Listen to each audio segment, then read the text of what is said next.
ಶುದ್ಧವಿದ್ಯಾಯ ಮಧ್ವಾಯ ಚ ನಮೋ ನಮಃ. ವಿಷ್ಣುತೀರ್ಥಕಲ್ಪವೃಕ್ಷೋ ವಿಷ್ಣುತೀರ್ಥಶ್ಚ ಕಾಮಧುಕ್ ಚಿಂತಾಮಣಿರ್ವಿಷ್ಣುತೀರ್ಥೋ ಯತೀಂದ್ರಃ ಸರ್ವಕಾಮದಃ. ಶ್ರೀ ಗುರುಭ್ಯೋ ನಮಃ. ಹರಿ ಓಂ. ಅಧಿಕ ಮಾಸದ ಅಂಗವಾಗಿ ನಡೀತಾ ಇರುವಂತಹ ಈ ಒಂದು ಭಾಗವತ ಜ್ಞಾನ ಯಜ್ಞದಲ್ಲಿ ನಾವೊಟ್ಟು ಇಲ್ಲಿ ತನಕ 10 ಸ್ಕಂದಗಳ ಚಿಂತನೆಯನ್ನು ಮುಗಿಸಿ ಕೊನೆಯ ಹಂತಕ್ಕೆ ಬಂದು ತಲುಪಿದ್ದೇವೆ. ಅದರ ಅಂಗವಾಗಿ ಇಂದು ಏಕಾದಶಿಯ ಪವಿತ್ರವಾದಂಥ ಸಂದರ್ಭ. ಇಂತಹ ಏಕಾದಶಿಯ ಸಂದರ್ಭದಲ್ಲಿ ಭಾಗವತದ ಚಿಂತನೆ, ಅದೇ ರೀತಿಯಾಗಿ ವಿಷ್ಣುತೀರ್ಥರ ಗ್ರಂಥಗಳ ಚಿಂತನೆ ನಡೆಸಲಿಕ್ಕೆ ಅಂತ ನಮ್ಮವರೇ ಆದಂತಹ ವಸಂತಾಚಾರ್ಯರು ಆಗಮಿಸಿದ್ದಾರೆ. ವಿಷ್ಣುತೀರ್ಥ ಅರ್ಚಕ ವಂಶೀಯರಾದಂಥವರು ಉತ್ತಮ ಉಪನ್ಯಾಸಕರಾಗಿದ್ದು, ಕಳೆದ ಏಕಾದಶಿ ದಿವಸವೂ ಕೂಡ 2 ಹೊತ್ತುಗಳ ಕಾಲ ಒಂದು ಭಾಗವತದ ಸುಧಾಮಚರಿತ್ರೆ ಮುಂತಾದಂಥ ಚಿಂತನೆಗಳನ್ನು ನಡೆಸಿಕೊಟ್ಟಿದ್ದರು. ಇವತ್ತಿನ ಏಕಾದಶಿಯ ಸಂದರ್ಭದಲ್ಲಿ ಬೆಳಗಿನ ಅವಧಿಯ ಪ್ರವಚನವನ್ನು ಆಚಾರ್ಯರು ನಡೆಸಿಕೊಳ್ಳಲಿದ್ದಾರೆ. ಆಚಾರ್ಯರು ಪ್ರವಚನವನ್ನು ಪ್ರಾರಂಭ ಮಾಡಬೇಕಾಗಿ ಪ್ರಾರ್ಥನೆ.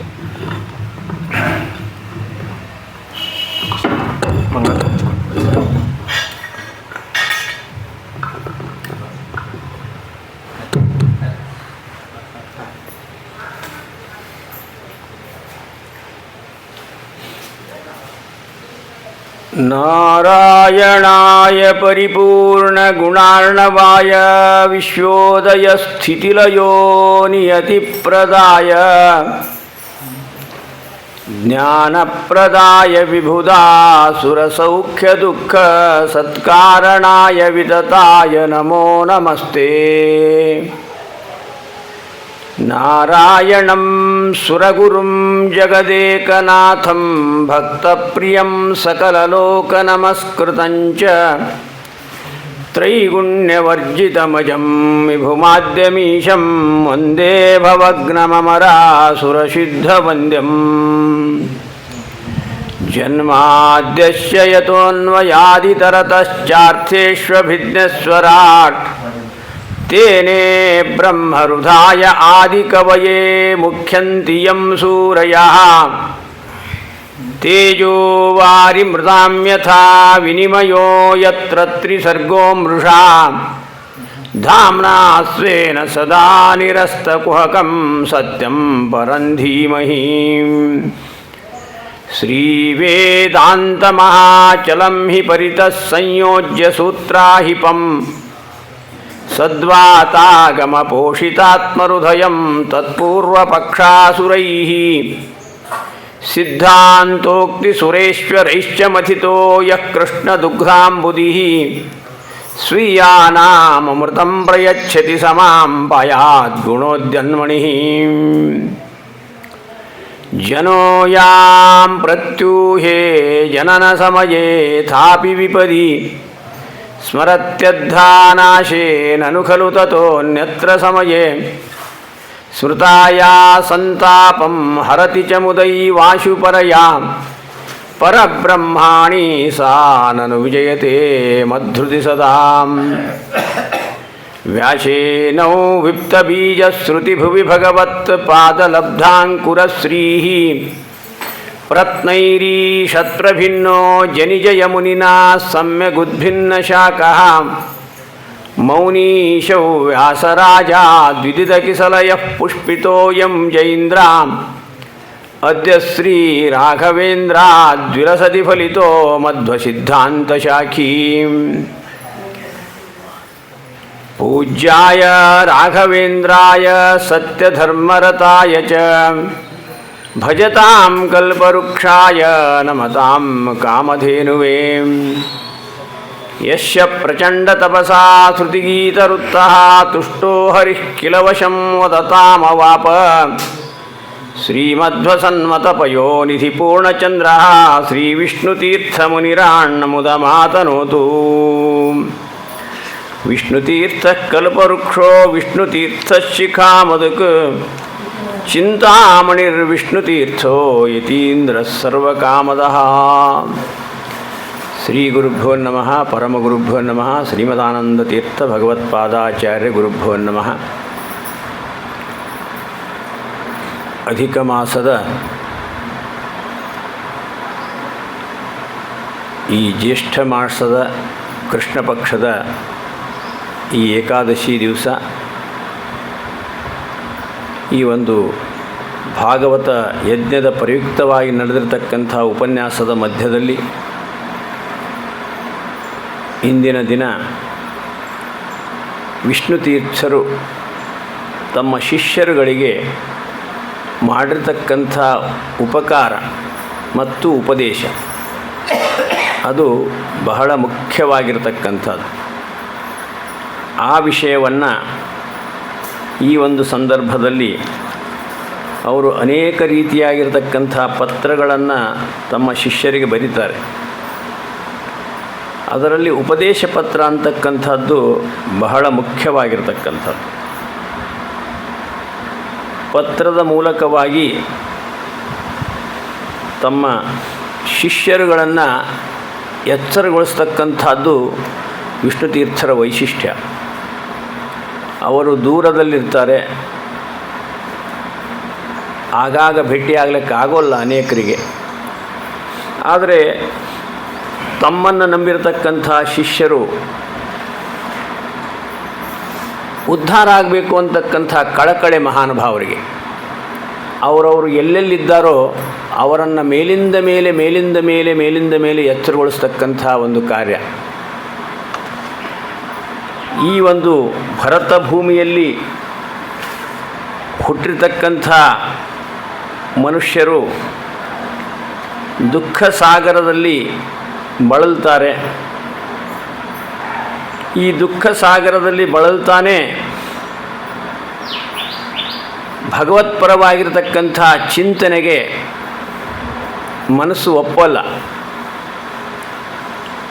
ಅನೇಕ ರೀತಿಯಾಗಿರ್ತಕ್ಕಂಥ ಸಾಂಸಾರಿಕ ತಾಪತ್ರಯ, ಗೊಂದಲ, ಗೋಜಲು ಇದರೆಲ್ಲದರ ಮಧ್ಯದಲ್ಲಿ ಭಗವಂತನ ವಿಸ್ಮೃತಿ ಆಗಬಾರ್ದು. ಶಿಷ್ಯರಿಗೆ ಸತತವಾಗಿ ಭಗವಂತನ ಕಡೆಗೆ ಸ್ಮೃತಿ ಇರಬೇಕು. ಮಾತ್ರ ಅಲ್ಲ, ಅದಕ್ಕೆ ತಕ್ಕಂತೆ ಶಾಸ್ತ್ರಾಧ್ಯಯನ ಆಗಬೇಕು. ಮನುಷ್ಯನಿಗೆ ಮರಮೋಸ ಅಂತಕ್ಕಂಥದ್ದು ಅತ್ಯಂತ ಸಹಜವಾಗಿರತಕ್ಕಂಥದ್ದು. ಪುರಾಣ ಕೇಳ್ತೀವಿ, ಪುರಾಣ ಮುಗಿದ ನಂತರವಾಗಿ ಪುರಾಣ ಇರೋವರೆಗೂ ಆ ಒಂದು ಭಾವನೆ ಇರ್ತದೆ. ತಕ್ಕ ಮಟ್ಟಿಗೆ ಇದು ಸರಿ ಮಾಡಬೇಕು ಅಂತಕ್ಕಂಥ ಭಾವನೆಗಳು ವ್ಯಕ್ತವಾಗ್ತವೆ. ಅನೇಕ ವಿಷಯಗಳು ಪುಂಖಾನುಪುಂಖವಾಗಿ ಮನಸ್ಸಿನಲ್ಲಿ ತೇಲಿ ಬರ್ತವೆ. ಹೀಗೆ ಮಾಡಬೇಕು, ಹಾಗೆ ಮಾಡಬೇಕು, ಪುರಾಣದಲ್ಲಿ ಬಂದಿರತಕ್ಕಂಥ ಮಹನೀಯರು ಹೀಗಿದ್ದಾರೆ, ಹಾಗಿದ್ದಾರೆ, ಅವರು ಮಾಡಿರ್ತಕ್ಕಂಥ ಕಾರ್ಯ ಅತ್ಯಂತ ಅದ್ಭುತವಾಗಿರ್ತಕ್ಕಂಥ ಕಾರ್ಯ. ಕಷ್ಟದಲ್ಲಿಯೂ ಕಾರ್ಯವನ್ನು ಮಾಡಿದ್ದಾರೆ, ಸುಖದಲ್ಲಿಯೂ ಕಾರ್ಯವನ್ನು ಮಾಡಿದ್ದಾರೆ. ತಮ್ಮ ವ್ರತ ನಿಯಮಗಳನ್ನು ಎಂದೂ ಕೂಡ ಆಚೆ ಈಚೆ ಆಗದೆ ಚಾಚು ತಪ್ಪದೆ ಮಾಡಿದ್ದಾರೆ. ಈ ರೀತಿಯಾಗಿ ಮಾಡಬೇಕು ಅನ್ನೋದು ಸಹಜವಾಗಿರತಕ್ಕಂಥ ಭಾವನೆ ಮನುಷ್ಯನಲ್ಲಿ ಬರ್ತದೆ. ಅದೇ ಪ್ರಕಾರವಾಗಿ ಆ ಒಂದು ಪುರಾಣಾದಿಗಳು ಮುಗಿದ ನಂತರವಾಗಿ ಮನಸ್ಸಿನಲ್ಲಿ ಮತ್ತೆ ಆ ಒಂದು ಲೌಕಿಕವಾಗಿರತಕ್ಕಂಥ ಚಿಂತನೆ ಪ್ರಾರಂಭ ಆಗ್ತದೆ. ಅದನ್ನು ಮಾಡಬೇಕಾಗಿತ್ತು, ಇದನ್ನು ಮಾಡಬೇಕಾಗಿತ್ತು, ಅದನ್ನು ಬಿಟ್ಟಿದ್ದೇನೆ, ಇದನ್ನು ಪೂರ್ತಿ ಮಾಡಬೇಕು, ಅದನ್ನು ಸರಿ ಮಾಡಬೇಕು. ಈ ರೀತಿಯಾಗಿ ಅನೇಕ ರೀತಿಯಾಗಿರ್ತಕ್ಕಂಥ ಒಂದು ಮನಸ್ಸಿನ ಭಾವನೆಯಲ್ಲಿ ಮತ್ತೆ ನಾವು ತೇಲಿ ಹೋಗ್ತೇವೆ. ಹಾಗೆ ಹೊರಟು ಹೋಗ್ತೇವೆ. ಆದರೆ ಕೆಲವೇ ದಿನಗಳ ಹಿಂದುಗಡೆಗೆ ಮಾಡಿರ್ತಕ್ಕಂಥ ಪುರಾಣದಲ್ಲಿ ಬಂದಿರತಕ್ಕಂಥ ಭಾವನೆಗಳು ಮಾಯವಾದವು. ಹೀಗೆ ನಮಗೆ ಆಗಾಗ ಎಚ್ಚರಿಕೆಯನ್ನು ಕೊಡದೇ ಇದ್ದರೆ, ಆಗಾಗ ಪತ್ರಗಳ ಮೂಲಕವಾಗಿಯೋ ಅಥವಾ ಉಪನ್ಯಾಸದ ಮೂಲಕವಾಗಿಯೋ ನಮಗೆ ತಿಳಿಸದೇ ಇದ್ದರೆ ಮತ್ತೆ ನಾವು ಆ ಒಂದು ಪ್ರವಾಹದಲ್ಲಿ ಕೊಚ್ಚಿಕೊಂಡು ಹೋಗ್ತಕ್ಕಂಥ ಸಂಭವ ಇದೆ ಅಂತಕ್ಕಂಥದ್ದನ್ನು ಮನಗಂಡಿರ್ತಕ್ಕಂಥ ವಿಷ್ಣು ತೀರ್ಥರು ಶಿಷ್ಯರಿಗೆ ಬರೆಯುವಾಗ ಪತ್ರಗಳನ್ನು ಬರಿತಾಯಿದ್ರು. ಒಂದೊಂದು ಪತ್ರವನ್ನು ಕೂಡ ಅತ್ಯಂತ ಆ ಒಂದು ಮನಸ್ಸಿಗೆ ನಾಟುವಂತೆ ಆ ಶಿಷ್ಯ ಏನು ಮಾಡಬೇಕು, ಏನು ಮಾಡುವುದರಿಂದ ಪರಿಹಾರ ಇದೆ ಅಂತಕ್ಕಂಥದ್ದನ್ನು ಅವರಿಗೆ ತಿಳಿಸಿಕೊಡ್ತಾ, ದುರ್ಲಭಂ ಮಾನುಷಂ ಜನ್ಮ ತದಪ್ಯಧ್ರುವಮರ್ಥಮಂ. ದುರ್ಲಭವಾಗಿರತಕ್ಕಂಥದ್ದು ಇದು ಮಾನವ ಶರೀರ. ಭಾರತೇ ಭುವಿ ವಿಪ್ರಜನ್ಮಸು ದುರ್ಲಭಂ ಯದಿ ಮನ್ಯಸೆ. ಅತ್ಯಂತ ದುರ್ಲಭವಾಗಿರತಕ್ಕಂಥ ಈ ಮಾನುಷ ಜನ್ಮ ಬಂತು. ಯಾಕೆ ಬಂತು? ನಮ್ಮ ಪುಣ್ಯಗಳಿಂದ ಬಂತೋ ಅಥವಾ ಭಗವಂತನ ಅನುಗ್ರಹದಿಂದ ಬಂತೋ, ಒಟ್ಟಾರೆ ನಮಗೆ ಈ ಜನ್ಮ ಬಂದುಬಿಟ್ಟಿದೆ. ಈ ಜನ್ಮ ಬಂದಿದೆ ಅಂದರೆ ನಮ್ಮ ಎಲ್ಲ ರೀತಿಯಾಗಿರ್ತಕ್ಕಂಥ ಸಾಧನೆಗೆ ಅನುಕೂಲವಾಗಿರ್ತಕ್ಕಂಥ ಜನ್ಮ ಇದೇ ಆಗಿದೆ. ನನ್ನ 83,99,999 ಏನು ಜನ್ಮ ಇದೆ, ಆ ಎಲ್ಲ ಜನ್ಮಗಳಲ್ಲಿ ಮಾಡಿರ್ತಕ್ಕಂಥ ಪಾಪಾದಿಗಳನ್ನು, ಆ ಎಲ್ಲ ಜನ್ಮದಲ್ಲಿ ಮಾಡಿರ್ತಕ್ಕಂಥ ಅನಾಚಾರಗಳನ್ನು ಕಳ್ಕೋಬೇಕು ಅನ್ನೋದಕ್ಕೋಸ್ಕರವಾಗಿ ಈ ಜನ್ಮ ಬಂದಿದೆ. ಈ ಜನ್ಮದಲ್ಲಿ ಹಿಂದಿನ ಅನೇಕ ಜನ್ಮಗಳನ್ನು, ಅನಂತ ಜನ್ಮಗಳಲ್ಲಿ ಆಗಿರತಕ್ಕಂಥ ಪ್ರಮಾದಗಳನ್ನು ತೊಳ್ಕೋಬೇಕು. ಅದು ಮಾತ್ರ ಅಲ್ಲ, ಮುಂದೆ ಬರ್ತಾ ಇರತಕ್ಕಂಥ ಅನೇಕ ಜನ್ಮಗಳು ಬರ್ತದೆ. 1 2 ಜನ್ಮಗಳು, 84 ಲಕ್ಷ ಜೀವರಾಶಿಗಳಾಗಿ ಹುಟ್ಟುತ್ತಾ ಇದ್ದೇವೆ ನಾವು. ಮುಂದೆ ಬರ್ತಕ್ಕಂಥ ಅನೇಕ ಜನ್ಮಗಳಿಗೆ ನಾನು ಪುಣ್ಯ ಸಂಪಾದನೆ ಮಾಡಲಿಕ್ಕೂ ಕೂಡ ಈ ಜನ್ಮ ಕಾರಣ ಆಗಿದೆ. ಅಂದರೆ ಮುಂದಿನ ಅನೇಕ ಜನ್ಮಗಳನ್ನು ಸುಲಭವಾಗಿ ದಾಟಲಿಕ್ಕೆ ಕಾರಣವಾಗಿರತಕ್ಕಂಥದ್ದು ಮನುಷ್ಯ ಜನ್ಮ. ಹಿಂದೆ ಮಾಡಿರ್ತಕ್ಕಂಥ ಅನೇಕ ಕೆಟ್ಟ ಕೆಲಸಗಳನ್ನು, ಪಾಪ ಕೆಲಸಗಳನ್ನು, ಇವೆಲ್ಲವುಗಳನ್ನು ತೊಳಿಲಿಕ್ಕೆ ಮಾಡಿಕೊಳ್ಬೇಕಾಗಿರ್ತಕ್ಕಂಥದ್ದು ಈ ಮನುಷ್ಯ ಜನ್ಮ. ಅದೇ ಪ್ರಕಾರವಾಗಿ ಈ ಜನ್ಮದಲ್ಲಿ ಸಾಧನೆಯನ್ನು ಮಾಡಿಕೊಳ್ಳೋಕ್ಕೆ ಇದೇ ಒಂದು ಸೂಕ್ತವಾಗಿರ್ತಕ್ಕಂಥ ಒಂದು ದೇಹ. ಇದರಿಂದ ನೀವು ಎಂದೂ ಕೂಡ ನೀವು ಹೊರಗಡೆಗೆ ಹೋಗಬೇಡ್ರಿ, ಇದರಿಂದ ವಿಚಲಿತರಾಗಬೇಡ್ರಿ, ಇದರಿಂದ ಪಲಾಯನ ಆಗಬೇಡ್ರಿ. ಇದು ಬಂದಿರತಕ್ಕಂಥದ್ದನ್ನು ತ್ವರೆ ಮಾಡಿರಿ, ಇದನ್ನು ಬಂದಿರತಕ್ಕಂಥದ್ದನ್ನು ಸದುಪಯೋಗ ಮಾಡಿಕೊಡ್ರಿ. ಇದನ್ನು ಹೆಚ್ಚು ಹೆಚ್ಚು ಹೆಚ್ಚು ಹೆಚ್ಚು ನೀವು ಸದುಪಯೋಗ ಮಾಡಿಕೊಂಡ್ರೆ ನಿಮಗೆ ಮುಂದೆ ಆಗ್ತಕ್ಕಂಥ ಅನೇಕ ದುಃಖಗಳು ನಿಮಗೆ ಆಗೋಲ್ಲ, ಮುಂದೆ ಆಗ್ತಕ್ಕಂಥ ಅನೇಕ ಅನಾಹುತಗಳು ಇದು ನಡೆಸೋಲ್ಲ. ನಮ್ಮ ಅನೇಕ ಜನ್ಮಾಂತರದ ಆ ರೀತಿಯಾಗಿರ್ತಕ್ಕಂಥ ಪಾಪಕರ್ಮಾದಿಗಳು, ಅನೇಕ ಅವಾಂತರಗಳಾಗಿರ್ತಕ್ಕಂಥವೇ ಈ ಜನ್ಮಕ್ಕೆ ಕಾರಣ ಆಗ್ಯಾವೆ.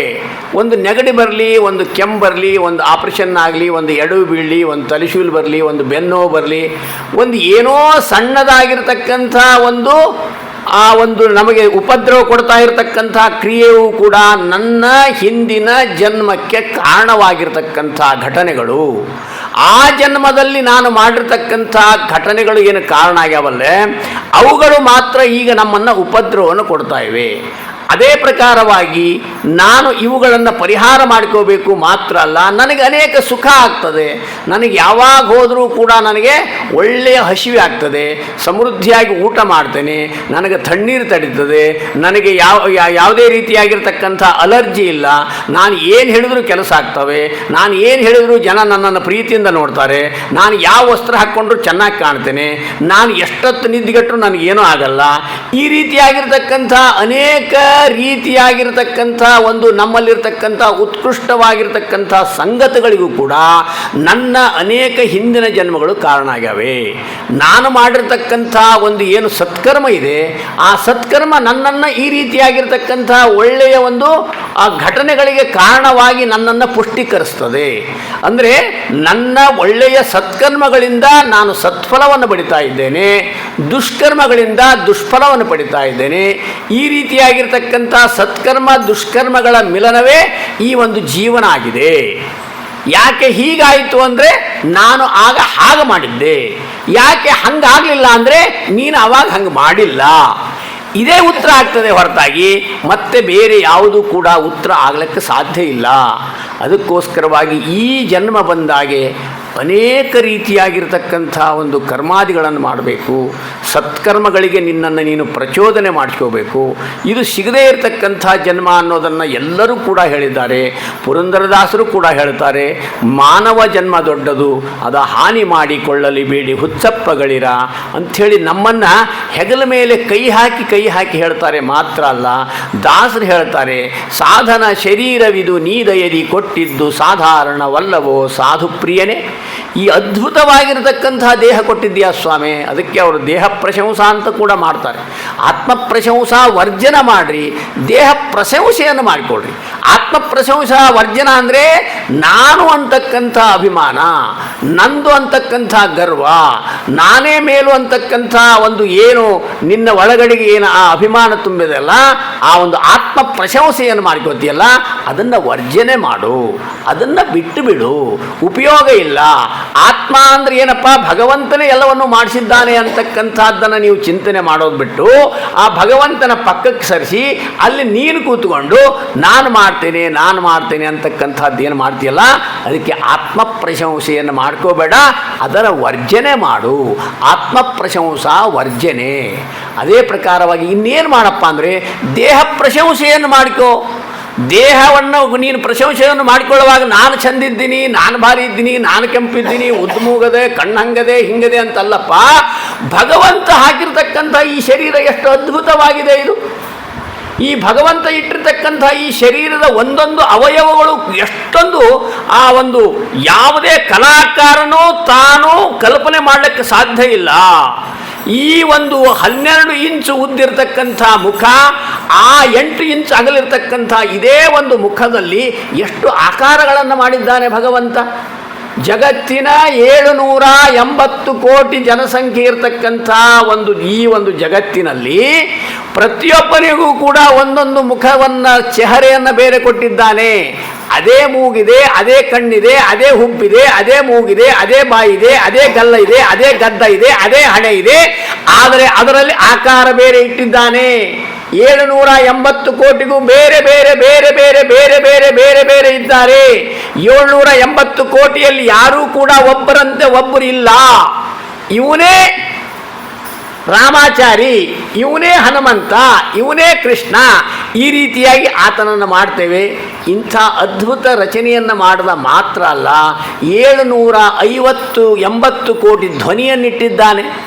ನಮ್ಮ ಇಲ್ಲಿ ಕೂತಿರ್ತಕ್ಕಂಥವ್ರ ಧ್ವನಿ ಒಬ್ಬೊಬ್ಬರದಿಲ್ಲ. ನಾನು ಮುಂದೆ ನೋಡಿಕೊಂಡು ಗಾಮ ಹಸ್ತಾ ಇದ್ದರೆ ಸ್ವಾಮಿಯರ ಆರಾಮಿದ್ದೀರಾ ಅಂದ್ರೆ ಯಾರು ಬಂದಿದ್ದು ಅಂತ ನನಗೆ ಗೊತ್ತಾಗ್ತದೆ. ಕಾರಣ ಅಂದರೆ ಆ ಧ್ವನಿಯನ್ನು ಬೇರೆ ಬೇರೆ ಆಗಿಟ್ಟಿದ್ದಾನೆ. 780 ಕೋಟಿ ಧ್ವನಿ ಇದೆ. ಇದು ಭೀಮಸೇನ್ ಜೋಶಿ ಧ್ವನಿ. ಇವರು ಭೀಮಸೇನ್ ಜೋಶಿ ಹಾಡಿದ್ದಾರೆ, ಇವರು ಪುತ್ತೂರು ನರಸಿಂಹನಾಯಕ ಹಾಡಿದ್ದಾರೆ, ಇವರು ವಿದ್ಯಾಭೂಷಣರು ಹಾಡಿದ್ದಾರೆ. ಈ ರೀತಿಯಾಗಿ ಬೇರೆ ಬೇರೆ ಆಗಿರ್ತಕ್ಕಂಥ ಧ್ವನಿಯನ್ನಿಟ್ಟ, ಬೇರೆ ಬೇರೆ ಆಗಿರ್ತಕ್ಕಂಥ ಮುಖದ ರಚನೆ ಇಟ್ಟ. ಒಳಗಡೆಗೆ 780 ಕೋಟಿ ಅಲರ್ಜಿಗಳನ್ನಿಟ್ಟ. ಅವನಿಗೆ ಕೋತಂಬರಿ ಆಗಲ್ಲ, ಇವನಿಗೆ ಶಿಮಣಿ ಎಣ್ಣೆ ಆಗಲ್ಲ, ಇನ್ನೊಬ್ಬರಿಗೆ ಮತ್ತೊಂದಾಗಲ್ಲ, ಉದ್ದಿನ ಕಡ್ಡಿ ಆಗಲ್ಲ, ಯಾವ್ಯಾವುದೋ ರೀತಿಯಾಗಿರ್ತಕ್ಕಂಥ ಅಲರ್ಜಿಗಳಿದೆ. ಮಾತ್ರ ಅಲ್ಲ, 750 ಕೋಟಿ ನಮಗೆ ವಾಸನೆ ಎಣ್ಣಿಟ್ಟ. 780 ಕೋಟಿ ಜನರನ್ನು ಹಿಂಗೆ ಕೂಡಿಸಿಬಿಟ್ಟು ನಿಂದಿರಿಸಿಬಿಟ್ಟು ಅದರೊಂದು ಏನೋ ಒಂದು ಒಬ್ಬರು ವಸ್ತ್ರವನ್ನು ತೆಗೆದು ಒಂದು ನಾಯಿಗೆ ಕೊಟ್ಟರೆ ಅದೇ ಹೋಗಿ ವ್ಯಕ್ತಿಯನ್ನು ಹೋಗಿ ಹಿಡಿತದೆ. ಅಂದರೆ ಅಲ್ಲಿ ಏನು ಮಾಡಿದ, ಒಂದು ವಾಸನೆಯನ್ನು ಬೇರೆ ಬೇರೆ ಆಗಿಟ್ಟ. ಅದು ಮಾತ್ರ ಅಲ್ಲ, ನಮಗೆ ಆ ಒಂದು ಇಡೀ ಇರತಕ್ಕಂಥ ದೇಹದ 5 ಬೆರಳಿನ ಕೈಯಲ್ಲಿರ್ತಕ್ಕಂಥ ಒಂದು ಚಿತ್ರಗಳನ್ನು ಬೇರೆ ಬೇರೆಯಾಗಿಟ್ಟ. ಈ ಬಟ್ಟಿನಲ್ಲಿರೋದು ಈ ಬಟ್ಟಿನಲ್ಲಿಲ್ಲ, ಈ ಬಟ್ಟಿನಲ್ಲಿರೋದು ಈ ಬಟ್ಟಿನಲ್ಲಿಲ್ಲ, ಈ ಬಟ್ಟಿನಲ್ಲಿರೋದು ಈ ಬಟ್ಟಿನಲ್ಲಿಲ್ಲ, ಈ ಬಟ್ಟಿನಲ್ಲಿರೋದು ಈ ಬಟ್ಟಿನಲ್ಲಿಲ್ಲ, 5ಕ್ಕೂ ಬೇರೆ ಬೇರೆ ಆಗಿದೆ. ಮಾತ್ರ ಅಲ್ಲ, 780 ಕೋಟಿ ಜನರು ಇಂಟು 10 ಬೆರಳು ಅವರೆಲ್ಲರಿಗೂ ಕೂಡ ಬೇರೆ ಬೇರೆ ಆಗಿಟ್ಟ. ಕಣ್ಣಿನ ಒಳಗಿನ ಪಾಪಿ ಅಂತ ಏನು ಹೇಳ್ತೀವಲ್ಲ, ಆ ತೊಗರಿ ಬೇಳೆ ಎಷ್ಟಿರ್ತಲ್ಲ ಅದನ್ನು ಕೂಡ ಬೇರೆಯಾಗಿಟ್ಟ.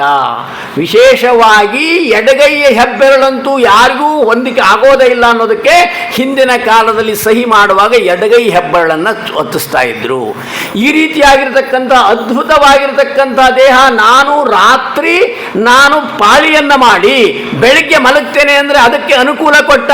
ರಾತ್ರಿ ಶಿಫ್ಟನ್ನು ಮಾಡಿ ಬೆಳಗ್ಗೆ ಮಲಗುವ ರೀತಿಯಲ್ಲಿ ಇಲ್ಲ, ನಾನು ಬೆಳಗ್ಗೆ ಡ್ಯೂಟಿ ಮಾಡಿ ರಾತ್ರಿ ಮಾಡ್ತೇನೆ ಅಂದರೆ ಅದಕ್ಕೆ ಆ ರೀತಿಯಾಗಿರ್ತಕ್ಕಂಥ ಒಂದು ಅನುಕೂಲತೆಗಳನ್ನು ಕೊಟ್ಟ. ಆ ರೀತಿಯಾಗಿರ್ತಕ್ಕಂಥ ಒಂದು ದೇಹದ ರಚನೆಯನ್ನು ಕೊಟ್ಟ. ನಾನು ಜನರಲ್ ಶಿಫ್ಟ್ ಮಾಡ್ತೇನೆ ಅಂದರೆ ಅದಕ್ಕೆ ಒಂದು ದೇಹದ ರಚನೆಯನ್ನು ಕೊಟ್ಟ. ಈ ರೀತಿಯಾಗಿ ದೇಹವನ್ನು ನೀನು ಹೇಗೆ ಬೇಕಾದರೂ ಪಳಗಿಸ್ಕೋಬಹುದು, ನೀನು ಹೇಗೆ ಬೇಕಾದರೂ ಅದನ್ನು ನೀನು ಬಳಸ್ಕೋಬಹುದು. ಆದರೆ ಬಳಸಿಕೊಳ್ಳುವಾಗ ನಿನ್ನಲ್ಲಿ ಆ ರೀತಿಯಾಗಿರ್ತಕ್ಕಂಥ ಏನಿರಬೇಕು, ಆ ಒಂದು ಕೌಶಲ್ಯತೆ ಇರಬೇಕು. ಯಾವುದನ್ನು ರಾತ್ರಿ ಬಳಸಬೇಕು, ಯಾವುದನ್ನು ಹಗಲು ಬಳಸಬೇಕು, ಯಾವುದನ್ನು ಎಲ್ಲಿ ಹೋಗಬೇಕು, ಯಾವುದನ್ನು ಎಲ್ಲಿ ಹೋಗಬಾರ್ದು, ಯಾವಾಗ ನಮಸ್ಕಾರ ಮಾಡಬೇಕು, ಯಾವಾಗ ಮಾಡಬಾರ್ದು, ಯಾವಾಗ ತಿನ್ನಬೇಕು, ಯಾವಾಗ ತಿನ್ನಬಾರ್ದು, ಮಡಿ ಅಂದರೆ ಏನು, ಮೈಲಿ ಅಂದರೆ ಏನು, ಎಂಜಲ ಅಂದರೆ ಏನು, ವ್ರತ ಅಂದರೆ ಏನು, ನೇಮ ಅಂದರೆ ಏನು, ಪಾಲನೆ ಮಾಡೋದು ಅಂದರೆ ಏನು, ಇದು ಎಲ್ಲ ವಿವೇಕವನ್ನು ನೀನು ಬಳಸಿಕೊಂಡು ಭಗವಂತ ಕೊಟ್ಟಿರ್ತಕ್ಕಂಥ ಈ ದೇಹ ಪ್ರಶಂಸ, ಈ ದೇಹವನ್ನು ನೀನು ಯಾತಕ್ಕೆ ಸೀಮಿತವಾಗಿಡಬೇಕಂದ್ರೆ ಭಗವತ್ ಪರವಾಗಿರ್ತಕ್ಕಂಥ ಯೋಚನೆಗಳಿಗೆ ಸೀಮಿತವಾಗಿಡಬೇಕು. ಅದಕ್ಕೋಸ್ಕರವಾಗಿ ಮಹಾನುಭಾವರಾಗಿರ್ತಕ್ಕಂಥವರು ಅನೇಕ ಪತ್ರಗಳನ್ನು ಬರೆಯುವಾಗ ಏನು ಬರೀತಾರಪ್ಪ ಅಂದರೆ, ಒಬ್ಬ ಶಿಷ್ಯನಿಗೆ ಒಂದು ಪತ್ರ ಬರೀತಾರೆ. ಅನೇಕ ಶಿಷ್ಯರಿಗೂ ಈ ರೀತಿ ಪತ್ರ ಬರೀತಾರೆ, ಒಬ್ಬನಿಗೆ ಬರೆದಿದ್ದು ಅಂತಲ್ಲ. ಒಂದು ಉಪದೇಶ ಪತ್ರ ಅಂತ ಬರೆದ್ರಂದ್ರೆ ಅನೇಕ ಶಿಷ್ಯರು ಬಹಳ ದಿವಸದಿಂದ ಭೇಟಿಯಾಗಿಲ್ಲ, ಅವ್ರಿಗೆ ಮಾತಾಡಿಸ್ಬೇಕು, ಅವ್ರಿಗೆ ಹೇಳಬೇಕು, ನನ್ನ ಶಿಷ್ಯ ಹೇಗಿದ್ದಾನೋ, ಎಲ್ಲಿದ್ದಾನೋ, ಏನು ಮಾಡ್ತಾನೋ, ತಾನು ಎಲ್ಲಿ ಈ ಲೌಕಿಕವಾಗಿರ್ತಕ್ಕಂಥ ಜಂಜಾಟದಲ್ಲಿ ತಾನು ಎಲ್ಲಿ ತೇಲ್ ಹೋಗ್ತಾ ಇದ್ದಾನೋ, ಎಲ್ಲಿ ಸೆಳಗಿ ಸಾಯ್ತಾ ಇದ್ದಾನೋ ಅನ್ನೋದಕ್ಕೋಸ್ಕರವಾಗಿ ಆ ಕಳಕಳಿಯಿಂದ ಪತ್ರವನ್ನು ಬರೀಲಿಕ್ಕೆ ಪ್ರಾರಂಭ ಮಾಡ್ತಾರೆ ಮಹಾನುಭಾವರು. ಅನೇಕರಿಗೆ ಪತ್ರವನ್ನು ಬರೀತಾರೆ. ಪತ್ರಗಳು ಏನೋ ಈಗ ತಾನು ವಿಸ್ಮೃತಿಯಾಗಿ ಎಲ್ಲೋ ಹೋಗ್ತಾ ಇದ್ದೇನೆ ಎನ್ನುವಾಗ ವಿಷ್ಣು ತೀರ್ಥರ ಪತ್ರವನ್ನು ನೋಡಿ, ಓಹೋ ನಮ್ಮ ಗುರುಗಳು ಹೀಗಿದ್ದಾರೆ, ಈ ರೀತಿ ಉಪದೇಶ ಪತ್ರ ಕಳಿಸಿದ್ದಾರೆ, ನಾನು ಈ ರೀತಿ ನಡ್ಕೊಳ್ಳೋದು ತಪ್ಪು ಅಂಥೇಳಿ ಮತ್ತೊಮ್ಮೆ ತಾನು ಜಾಗೃತ ಆಗ್ತಾನೆ. ಇವತ್ತಿನ ದಿವಸ ವ್ಯಾಟ್ಸಾಪ್ ಇದೆ, ಇವತ್ತಿನ ದಿವಸ ಪ್ರತಿಯೊಬ್ಬರ ಮನೆಯಲ್ಲಿ ರೇಡಿಯೋ ಇದೆ, ಟಿ ವಿ ಇದೆ, ಎಲ್ಲ ಇದೆ. ಆದರೆ ಯಾವಾಗಲಾದರೂ ಕೇಳ್ತಾ ಇರ್ತೇವೆ. ಆದರೆ ಅವತ್ತಿನ ಕಾಲದಲ್ಲಿ ಒಂದು ಪತ್ರಕ್ಕೆ ಬಹಳ ಮಹತ್ವವಾಗಿರ್ತಕ್ಕಂಥದ್ದಿತ್ತು. ಆ ಪತ್ರವನ್ನು ಬರಿತಕ್ಕಂಥ ಒಂದು ವಿಶೇಷವಾಗಿರ್ತಕ್ಕಂಥ ಒಂದು ಶೈಲಿ ಇತ್ತು. ಏನು ಬರಿತಾ ಇದ್ರು ಪತ್ರವನ್ನು ಬರೆಯುವಾಗ? ಗೋಬ್ರಾಹ್ಮಣ ಪರಿಪಾಲಕರಾದ ವೇದಮೂರ್ತಿ ಕೃಷ್ಣಾಚಾರ್ಯವರಿಗೆ ಅಂತಲೇ ಪತ್ರ ಪ್ರಾರಂಭ ಆಗೋದು. ಅಂದರೆ ವೇದಮೂರ್ತಿ, ವೇದವನ್ನು ಅಧ್ಯಯನ ಮಾಡಿರ್ತಕ್ಕಂಥವನು. ಮತ್ತಾರು? ಗೋಬ್ರಾಹ್ಮಣ ಪರಿಪಾಲಕ, ಗೋವನ್ನು ರಕ್ಷಣೆ ಮಾಡುವವನು. ಆಮೇಲೆ ಬ್ರಾಹ್ಮಣ ಪರಿಪಾಲಕ, ಬ್ರಾಹ್ಮಣನ ರಕ್ಷಣೆ ಮಾಡತಕ್ಕಂಥವನು. ವೇದಮೂರ್ತಿ, ಗೋಬ್ರಾಹ್ಮಣ ಪರಿಪಾಲಕರಾಗಿರ್ತಕ್ಕಂಥವ್ರು ಅಂತ ಪತ್ರ ಶುರುವಾಗ್ತಾ ಇತ್ತು. ಪ್ರತಿಯೊಬ್ಬರು ಕೂಡ ವೇದವನ್ನು ಅಧ್ಯಯನ ಮಾಡ್ತಾ ಇದ್ರು, ಗೋವನ್ನು ರಕ್ಷಣೆ ಮಾಡ್ತಾ ಇದ್ರು. ಅದೇ ಪ್ರಕಾರವಾಗಿ ಬ್ರಾಹ್ಮಣರನ್ನು ರಕ್ಷಣೆ ಮಾಡ್ತಾ ಇದ್ದರು. ಇದು ಅತ್ಯಂತ ಫಂಡಮೆಂಟಲ್, ಇದು ಏನಪ್ಪ ಅಂದ್ರೆ ಮುಖ್ಯವಾಗಿ ಮಾಡಬೇಕಾಗಿರ್ತಕ್ಕಂಥ ಕಾರ್ಯವೇ ಅವತ್ತಿನ ದಿನವಾಗಿತ್ತು. ಈಗಿನ ಹಾಗೆ ಮನೆಯಲ್ಲಿ ನಾಯಿ ಕಟ್ಟದೆ, ಮನೆಯಲ್ಲಿ ಟಿ ವಿ ಇಟ್ಟೆ, ಮನೆಗೆ ಯಾರೂ ಬರದೇ ಇರೋ ಹಾಗೆ ಗೇಟ್ ಹಾಕ್ಕೊಂಡೆ, ಅದೇ ಪ್ರಕಾರವಾಗಿ ಯಾವುದೇ ರೀತಿಯಾಗಿರ್ತಕ್ಕಂಥ ಒಂದು ಸಂಬಂಧಗಳಿಲ್ಲದೇನೆ ದೊಡ್ಡ ದೊಡ್ಡ ಮನೆ ಕಟ್ಟಿಸೋದು, ಮನೆ ಒಳಗೆ ದೊಡ್ಡದಾಗಿರ್ತಕ್ಕಂಥ ಟಿ ವಿ ಇಟ್ಕೊಂಡು ಕೊಡೋದು, ಮನೆ ಮುಂದುಗಡೆಗೆ ನಾಯಿ ಇಡೋದು, ತಾಯಿನ ವೃದ್ಧಾಶ್ರಮಕ್ಕೆ ಹಾಕೋದು, ನಾಯಿನ ಬೆಡ್ರೂಮ್ನಾಗ ಕಟ್ಟೋದು. ಆದರೆ ಮನೆಯಲ್ಲಿ ಇರೋದು ಯಾರು? ಗಂಡ ಹೆಂಡತಿ ಇಬ್ಬರೇ. ಅವರಿಬ್ಬರು ಹೊರಗಡೆಗೆ ಹೋಗೋದು, ಊಟ ಮಾಡಿಕೊಂಡು ಮನೆಗೆ ಬರೋದು. ಮನೆಯಲ್ಲಿ ಯಾವುದೇ ಊಟ ಇಲ್ಲ, ವಿಥೌಟ್ ಕಿಚನ್ ಅಡಿಗೆ ಮನೆಗಳು. ಯಾರಿಗೂ ಕೂಡ ಅಡಿಗೆ ಮನೆ ಬೇಕಾಗಿಲ್ಲ.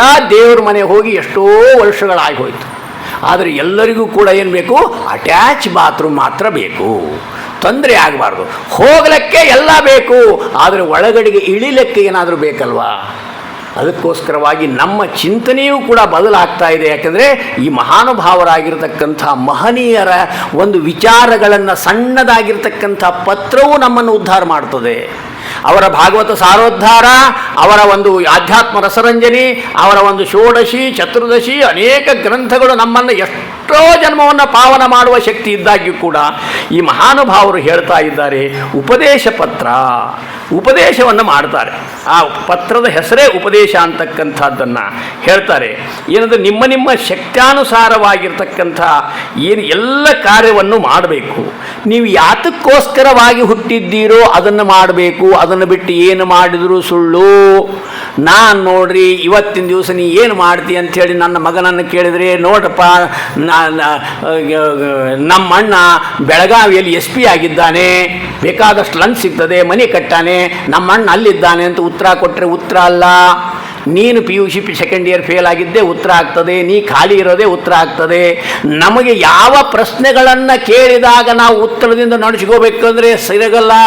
ಭಗವಂತ ಕೇಳೋದಿಷ್ಟೇನೆ, ನಿನಗೆ ಈ 84 ಲಕ್ಷ ಗೋಣಿಗಳಲ್ಲಿ ಶ್ರೇಷ್ಠವಾಗಿರ್ತಕ್ಕಂಥ ಜನ್ಮ ಕೊಟ್ಟೆ, ಭಾರತದಲ್ಲಿ ನಿನ್ನನ್ನು ಹುಟ್ಟಿಸಿದೆ, ನಿನಗೆ ಬ್ರಾಹ್ಮಣ ಜನ್ಮ ಕೊಟ್ಟೆ, ಮಾಧ್ವ ಜನ್ಮ ಕೊಟ್ಟೆ, ಅದರಲ್ಲಿಯೂ ಕೂಡ ದೊಡ್ಡ ದೊಡ್ಡ ಕ್ಷೇತ್ರಗಳಲ್ಲಿ ನಿನ್ನನ್ನು ಇಟ್ಟೆ.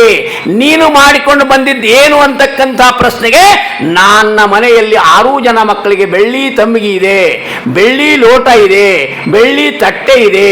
ನಾವೆಲ್ಲರೂ ಕೂಡ ಹಬ್ಬ ಬಂದರೆ ಬೆಳ್ಳಿ ತಟ್ಟೆಯಲ್ಲೇ ಊಟ ಮಾಡೋದು, ಬೆಳ್ಳಿ ಲೋಟವನ್ನೇ ಅಳಿಯಂದ್ರಿಗಿಡೋದು. ನಮ್ಮ ಮನೆಯಲ್ಲಿ ಶ್ರೇಷ್ಠವಾಗಿರ್ತಕ್ಕಂಥ ತುಪ್ಪ ತಂದು ಅದರ ಒಗ್ಗರಣೆಯಲ್ಲೇ ಎಲ್ಲ ಮಾಡ್ತೇವೆ. ಇದೆಲ್ಲವನ್ನು ಉತ್ತರ ಕೊಟ್ಟರೆ ಭಗವಂತನ ಹತ್ರ, ಯಮದೂತ ಹತ್ರ ನಡೆಯಲ್ಲ. ಕಳಿಸಿದ್ಯಾತಕ್ಕಯ್ಯ ನಿನ್ನನ್ನ? ಕಳಿಸಿದ್ದನ್ನ ಮಾಡದೇನೆ ನೀನು ಯಾವ್ಯಾವುದನ್ನು ನಿನಗೆ ಬೇಕಾದನ್ನ ಮಾಡಿದರೆ ಸಾಧನೆ ಅಲ್ಲ. ಸಾಧನೆ ಏನು ಮಾಡ್ದಿ? ಅದು ಯಾವುದು ಕೂಡ ನಿನ್ನ ಬೆಳ್ಳಿ ತಂಬಿಗೆ ಥಾಲಿ ಸೌಟು ನಿನ್ನ ತಟ್ಟೆ ಇದು ಎಲ್ಲಗಳನ್ನು ಲೋಡಿನಲ್ಲಿ ಬಂದು ನನಗೆ ಇಳಿಸು ಅಂತ ಹೇಳಿಲ್ಲ. ನೀನು ಮಾಡಿದ್ದೇನು, ನೀನು ಮಾಡಬೇಕಾದ್ದೇನು, ಈ ಒಂದು ಜನ್ಮಕ್ಕೆ ನೀನು ಮುಂದಿನ ಅನೇಕ ಜನ್ಮಗಳ ತಾಪತ್ರಯ ಹೋಗಲಾಡಲಿಕ್ಕೆ ಕಲಿಸಿದ್ದಕ್ಕೆ ನೀನು ಮಾಡಿರ್ತಕ್ಕಂಥ ಪ್ರಶ್ನೆ ಪತ್ರಿಕೆಗಳಿಗೆ ಉತ್ತರ ಏನಿದೆ ಅಂದರೆ, ನೀನು ಪ್ರಶ್ನೆ ಪತ್ರಿಕೆಯನ್ನೇ ತೆಗೆದಿಟ್ಟು ನಿಂದೊಂದು ಯಾವುದೋ ಒಂದು ಪ್ರಶ್ನೆ ಪತ್ರಿಕೆಯನ್ನಿಟ್ಟು ಅದಕ್ಕೆ ಉತ್ತರ ಸರಿಯಾಗಿ ಬರೆದಿದ್ದೇನೆ ಅಂದರೆ ಇದು ಸರಿ ಹೊಂದಲ್ಲ. ಅದಕ್ಕೋಸ್ಕರವಾಗಿ ಇದರಿಂದ ಪಾರಾಗಬೇಕು ಅಂತ ನಮ್ಮ ವಿಷ್ಣು ತೀರ್ಥರು ಉಪದೇಶ ಪತ್ರ ಮಾಡ್ತಾರೆ. ಎಷ್ಟು ದೂರದೃಷ್ಟಿಯಿಂದ ಹೇಳ್ತಾರೆ ಮಹಾನುಭಾವರು. ಇಡೀ ಜೀವನವನ್ನು 50 ವರ್ಷಗಳ ಜೀವನವನ್ನು 4 ಭಾಗವಾಗಿ ಬೈಫರ್ಕೇಶನ್ ಮಾಡ್ತಾರೆ. ತಮ್ಮ ಒಂದು ಬ್ರಹ್ಮಚರ್ಯ ಜೀವನವನ್ನು ಒಂದು ಭಾಗವಾಗಿ ಮಾಡ್ತಾರೆ, ವಾನಪ್ರಸ್ಥ ಜೀವನವನ್ನು ಒಂದು ಭಾಗವಾಗಿ ಮಾಡ್ತಾರೆ, ಗೃಹಸ್ಥ ಜೀವನವನ್ನು ಒಂದು ಭಾಗ ಮಾಡ್ತಾರೆ, ವಾನಪ್ರಸ್ಥ ಜೀವನವನ್ನು ಒಂದು ಭಾಗ ಮಾಡ್ತಾರೆ, ಅದೇ ಪ್ರಕಾರವಾಗಿ ಸನ್ಯಾಸ ಜೀವನವನ್ನು ಒಂದು ಭಾಗ ಮಾಡ್ತಾರೆ. ಕೇವಲ 50 ವರ್ಷಗಳನ್ನು ತಾವು ಕರಾರುವಾಕ್ಕಾಗಿ ಭಾಗ ಮಾಡಿ 4 ಭಾಗಗಳನ್ನು ಮಾಡ್ತಾರೆ. 4 ಭಾಗಗಳನ್ನು ಮಾಡುವುದರ ಜೊತೆಗೆ ತಾವು ಪ್ರತಿದಿನವನ್ನು ಕೂಡ ಭಾಗ ಮಾಡ್ತಾರೆ. ಪ್ರತಿದಿನವನ್ನು ಕೂಡ ಯಾವ ರೀತಿ ಕಳಿಬೇಕು, ಇಂದಿನ ದಿನವನ್ನು ಯಾವ ರೀತಿಯಾಗಿ ಕಳೆದಿವೆ ಅಂತಕ್ಕಂಥದ್ದು ಅವನಿಗೆ ಅನಿಸ್ಬೇಕು. ನಾನು ಸಮೀಪ ಇದ್ದೇನೆ, ಗುರುಗಳು ಹೇಳಿದ್ದಕ್ಕೆ ನಾನು ಅತ್ಯಂತ ಆ ಒಂದು ಸಾಮೀಪ್ಯದಲ್ಲಿದ್ದೇನೆ ಅಂತಕ್ಕಂಥದ್ದನ್ನು ಹೇಳಿದ, ಅದನ್ನು ಮಾಡ್ತಾ ಹೋದ, ಅದನ್ನು ಮನನ ಮಾಡ್ತಾ ಹೋದ, ಅದರಿಂದ ದಾಟ್ತಾ ಹೋದ ಅಂದರೆ ಉದ್ಧಾರ ಆದ. ಅವ್ರು ಏನು ಹೇಳ್ಯಾರೆ ಅಂತನ್ನೇ ತೆಗೆದು ನೋಡಕ್ಕೆ ಸಾಧ್ಯ ಇಲ್ಲ ಅಂದಮೇಲೆ ಅದರ ಆಚರಣೆಯನ್ನು ನಾವೇನು ಮಾಡ್ತೇವೆ? ಅದಕ್ಕೋಸ್ಕರವಾಗಿ ಮಹಾನುಭಾವರು ಹೇಳ್ತಾ ಇರತಕ್ಕಂಥದ್ದು ಅಂದರೆ, ಲೌಕಿಕವಾಗಿರ್ತಕ್ಕಂಥ ಈ ಜಂಜಾಟದಲ್ಲಿ, ಈ ಒಂದು ಸಂಸಾರದಲ್ಲಿ ಅನೇಕ ರೀತಿಯಾಗಿರ್ತಕ್ಕಂಥ ಸ್ಪಷ್ಟವಾಗಿ ಹೇಳ್ತಾರೆ. ಏನು ಹೇಳ್ತಾರೆ? ನೋಡ್ರಿ, ನನಗೇನು ಸಾಧ್ಯ ಇಲ್ಲ, ನಮ್ಮ ಮನೆಯಲ್ಲಿ ಅದು ಇಲ್ಲ, ನಮ್ಮ ಮನೆಯಲ್ಲಿ ಇದು ಇಲ್ಲ, ಅಲ್ಲಿ ನಮ್ಮ ತಮ್ಮನ ಹೆಂಡತಿ ಎಂಥ ಬಂಗಾರದ ಒಂದು ಆ ನಕ್ಲೇಶನ್ನು ಹಾಕ್ಕೊಂಬಂದಾಳೆ, ನಮಗೇನು ಆಗಲೇ ಇಲ್ಲ. ನಿಮ್ಮ ನೋಡ್ರಿ, ಮೊನ್ನೆ ನೌಕರಿ ಆಗಿರ್ತಕ್ಕಂಥ ನಿಮ್ಮ ಸಣ್ಣ ತಮ್ಮ ಕೊಪ್ಪಳದಲ್ಲಿ ಮನೆ ತಗೊಂಡ, ಪ್ಲಾಟ್ ತಗೊಂಡ, ಏನೇನೋ ಮಾಡ್ದ, ನಿಮ್ಮ ಹಣೆ ಬಾರಿ ಏನೂ ಆಗಲಿಲ್ಲ, ನಾನು ಅದನ್ನು ತಡ್ಕೊಂಡಿರಲಾರೆ, ಏನಾದರೂ ಮಾಡಬೇಕು ಅಂಥೇಳಿ ಗಂಡನನ್ನು ಪ್ರಚೋದನೆಯನ್ನು ಮಾಡ್ತಕ್ಕಂಥದ್ದು, ಗಂಡನನ್ನು ಹಿಂಡತಕ್ಕಂಥದ್ದು. ಅದೇ ಪ್ರಕಾರವಾಗಿ ಗಂಡನ ಹೆಂಡತಿಯನ್ನು ಹಿಂಡೋದು, ಹೆಂಡತಿ ಗಂಡನನ್ನು ಹಿಡಿಯೋದು, ಅದೇ ದ್ವಂದ್ವ, ಅದೇ ರೀತಿಯಾಗಿರ್ತಕ್ಕಂಥ ಪ್ರತೀಕಾರ, ಅದೇ ರೀತಿಯಾಗಿರ್ತಕ್ಕಂಥ ಒಂದು ಮನಸ್ಸಿನ ದ್ವಂದ್ವ. ಅದೇ ಪ್ರಕಾರವಾಗಿ ಈ ಒಂದು ಚಿಂತನೆಗಳನ್ನು ಬಿಡಬೇಕು. ಈ ರೀತಿಯಾಗಿರ್ತಕ್ಕಂಥ ಪೀಡೆಗಳಿಂದ ನೀನು ಮುಕ್ತನಾಗಬೇಕು. ಅದಕ್ಕೋಸ್ಕರವಾಗಿ ಗುರುಗಳು, ಮಾತೃ, ಪಿತೃ, ಭ್ರಾತೃ, ಶ್ವಶುರ, ಬಂಧು, ಮಿತ್ರ, ಪುತ್ರಾದಿಗಳಲ್ಲಿ ನೀವಿಷ್ಟವಾಗಿ ಪರಮಾತ್ಮನಾಗಿ ಬಾಧಿಪಡಿಸಾರು. ಅವರೆಲ್ಲರೂ ಕೂಡ ನಿಮಗೆ ಪರಮಾಪ್ತರಾಗಿ ನಮ್ಮನ್ನು ಪೀಡಿಸ್ತಾರಂತೆ. ನಮಗೆ ಪರಮಾತ್ಮರೇ, ಹೆಂಡತಿ ಆಪ್ತರಲ್ವಾ? ಹೌದು. ಮಗ ಆಪ್ತನಲ್ವಾ? ಹೌದು. ಬಂಧು ಮಿತ್ರರು ಎಲ್ಲ ಆತ್ಮರಲ್ವಾ? ಹೌದು. ಇವರೆಲ್ಲ ಆಪ್ತರಾಗಿರ್ತಕ್ಕಂಥವರೇ ನಿನ್ನನ್ನು ಪೀಡಿಸ್ತಾರೆ. ನಿನ್ನನ್ನು ಆ ಒಂದು ವಿಮುಖನಾಗಿ, ಶಾಸ್ತ್ರದ ವಿಮುಖನಾಗಿ, ಭಗವಂತ ಪರವಾಗಿರ್ತಕ್ಕಂಥ ಚಿಂತನೆಯನ್ನು ಮಾಡದೇನೆ ನಿನ್ನನ್ನು ಅವರು ಪೀಡಿಸ್ತಾ ಇದ್ದಾರೆ. ಅವರಿಂದ ನೀನು ಪಾರಾಗಬೇಕು. ಅದರಿಂದ ನೀನು ಪಾರಾಗಬೇಕು ಅಂದರೆ ಮಾಡಬೇಕಾಗಿರ್ತಕ್ಕಂಥದ್ದು ಏನಪ್ಪ ಅಂದರೆ, ಈ ಒಂದು ಉಪದೇಶ ಪತ್ರವನ್ನು ನೀನು ಕರಾರುವಾಕ್ಯಾಗಿ ಮಾಡಲಿಕ್ಕೆ ಪ್ರಾರಂಭ ಮಾಡಿದಿ ಅಂತಾದರೆ ಖಂಡಿತವಾಗಲೂ ಕೂಡ ನೀನು ಸದ್ಗತಿಯನ್ನು ಹೊಂತೀಯಾ. ಏನು ಹೇಳ್ತದೆ ಈ ಒಂದು ಉಪದೇಶ ಪತ್ರ ಅನ್ನೋದು ಬಹಳ ಮುಖ್ಯವಾಗಿರತಕ್ಕಂಥದ್ದು. ಏನಪ್ಪ ಅಂದರೆ, ಒಂದು ದಿನವನ್ನು 60 ಘಳಿಗೆಗಾಗಿ ಮಾಡ್ತಾರೆ. ಒಂದು ದಿನ ಈಜಿಕೊಲ್ಟು 60 ಘಳಿಗೆ. 60 ಘಳಿಗೆ ಅಂದರೆ, ಒಂದು ಘಳಿಗೆ ಅಂದರೆ ಏನ್ರಿ ಅಂದರೆ, ಒಂದು ಘಳಿಗೆ ಅಂದರೆ 24 ನಿಮಿಷ. 24 ನಿಮಿಷ ಇಂಟು 60 ಅಂದರೆ 24 ತಾಸು ಆಗ್ತದೆ. ಅಂದರೆ ಒಂದು ಘಳಿಗೆಯನ್ನು 24 ನಿಮಿಷವನ್ನು ಮಾಡಿ ಇಡೀ ದಿನದ 60 ಘಳಿಗೆಗಳನ್ನು ಹೇಳ್ತಾರೆ.